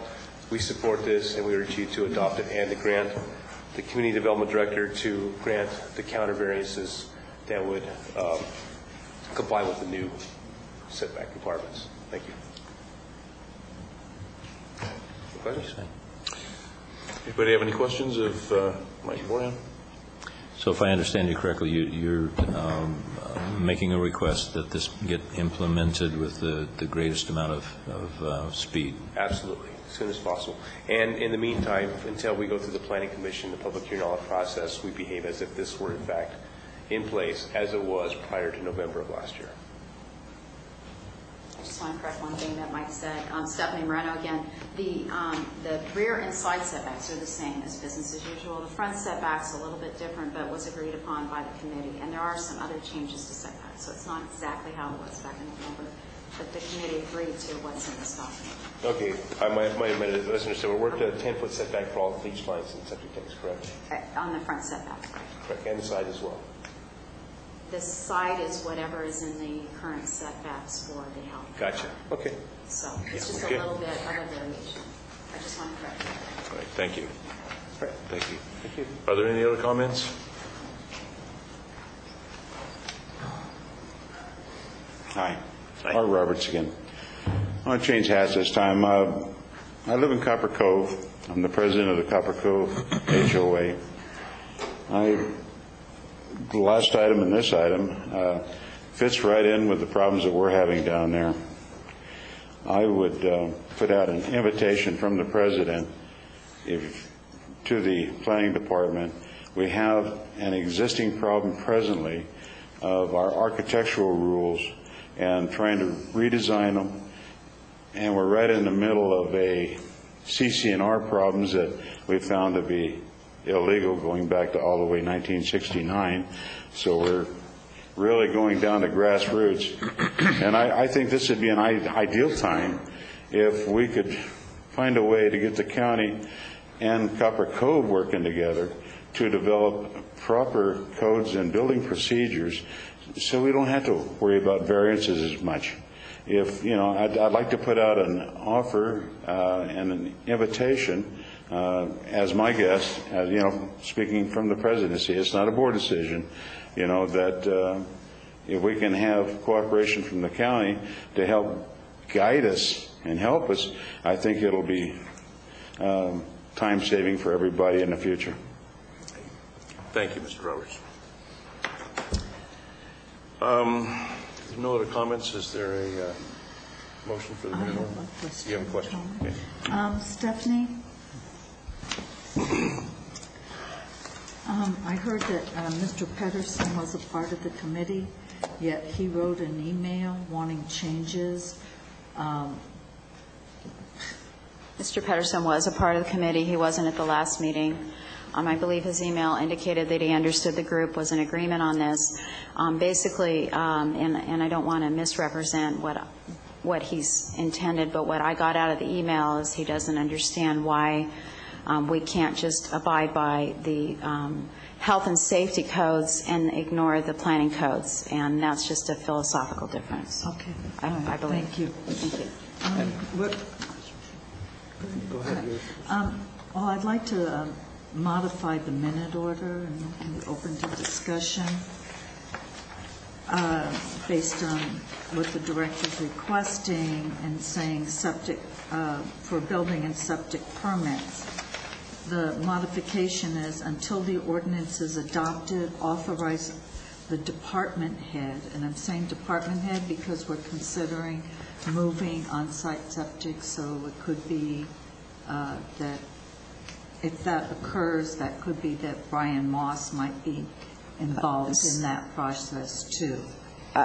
This actually is planning ordinances that we're changing, so it would still, even if the department moves, it would be the... So that means okay, sidebar on this. Okay. That's one of my issues about changing it, because if there's an issue, you know, it's like I'm on Steve Buckley's speed dial. Mm-hmm. Instead of calling your department, I'd be calling Brian's, and then who grants the variances, environmental health, or... It would have to be the Community Development Agency granting the variance, because it's a planning variance. It's not a health and safety variance. Okay. That's a different process. Brian Moss and I have a very good working relationship on and have been using a lot of situations to resolve differences in this interim, and I don't anticipate any problem with us coming up with solutions until the ordinance is adopted. I don't want to say, oh, it's septic, I have to call environmental health. Oh, no, it's... You know, Steve wants a status, now I have to call planning. It's confusing because on-site sewage is under the Community Development Agency umbrella, but if you want an analogy, it would be you have to get public works clearance in order to get a building permit, and Rob Houghton would be the one that would always give that clearance regardless of where the building department was sited, and it's the same type of analogy. But that sort of is clear to me. This is just an internal housekeeping issue. It's confusing for me as a board member. Mm-hmm. If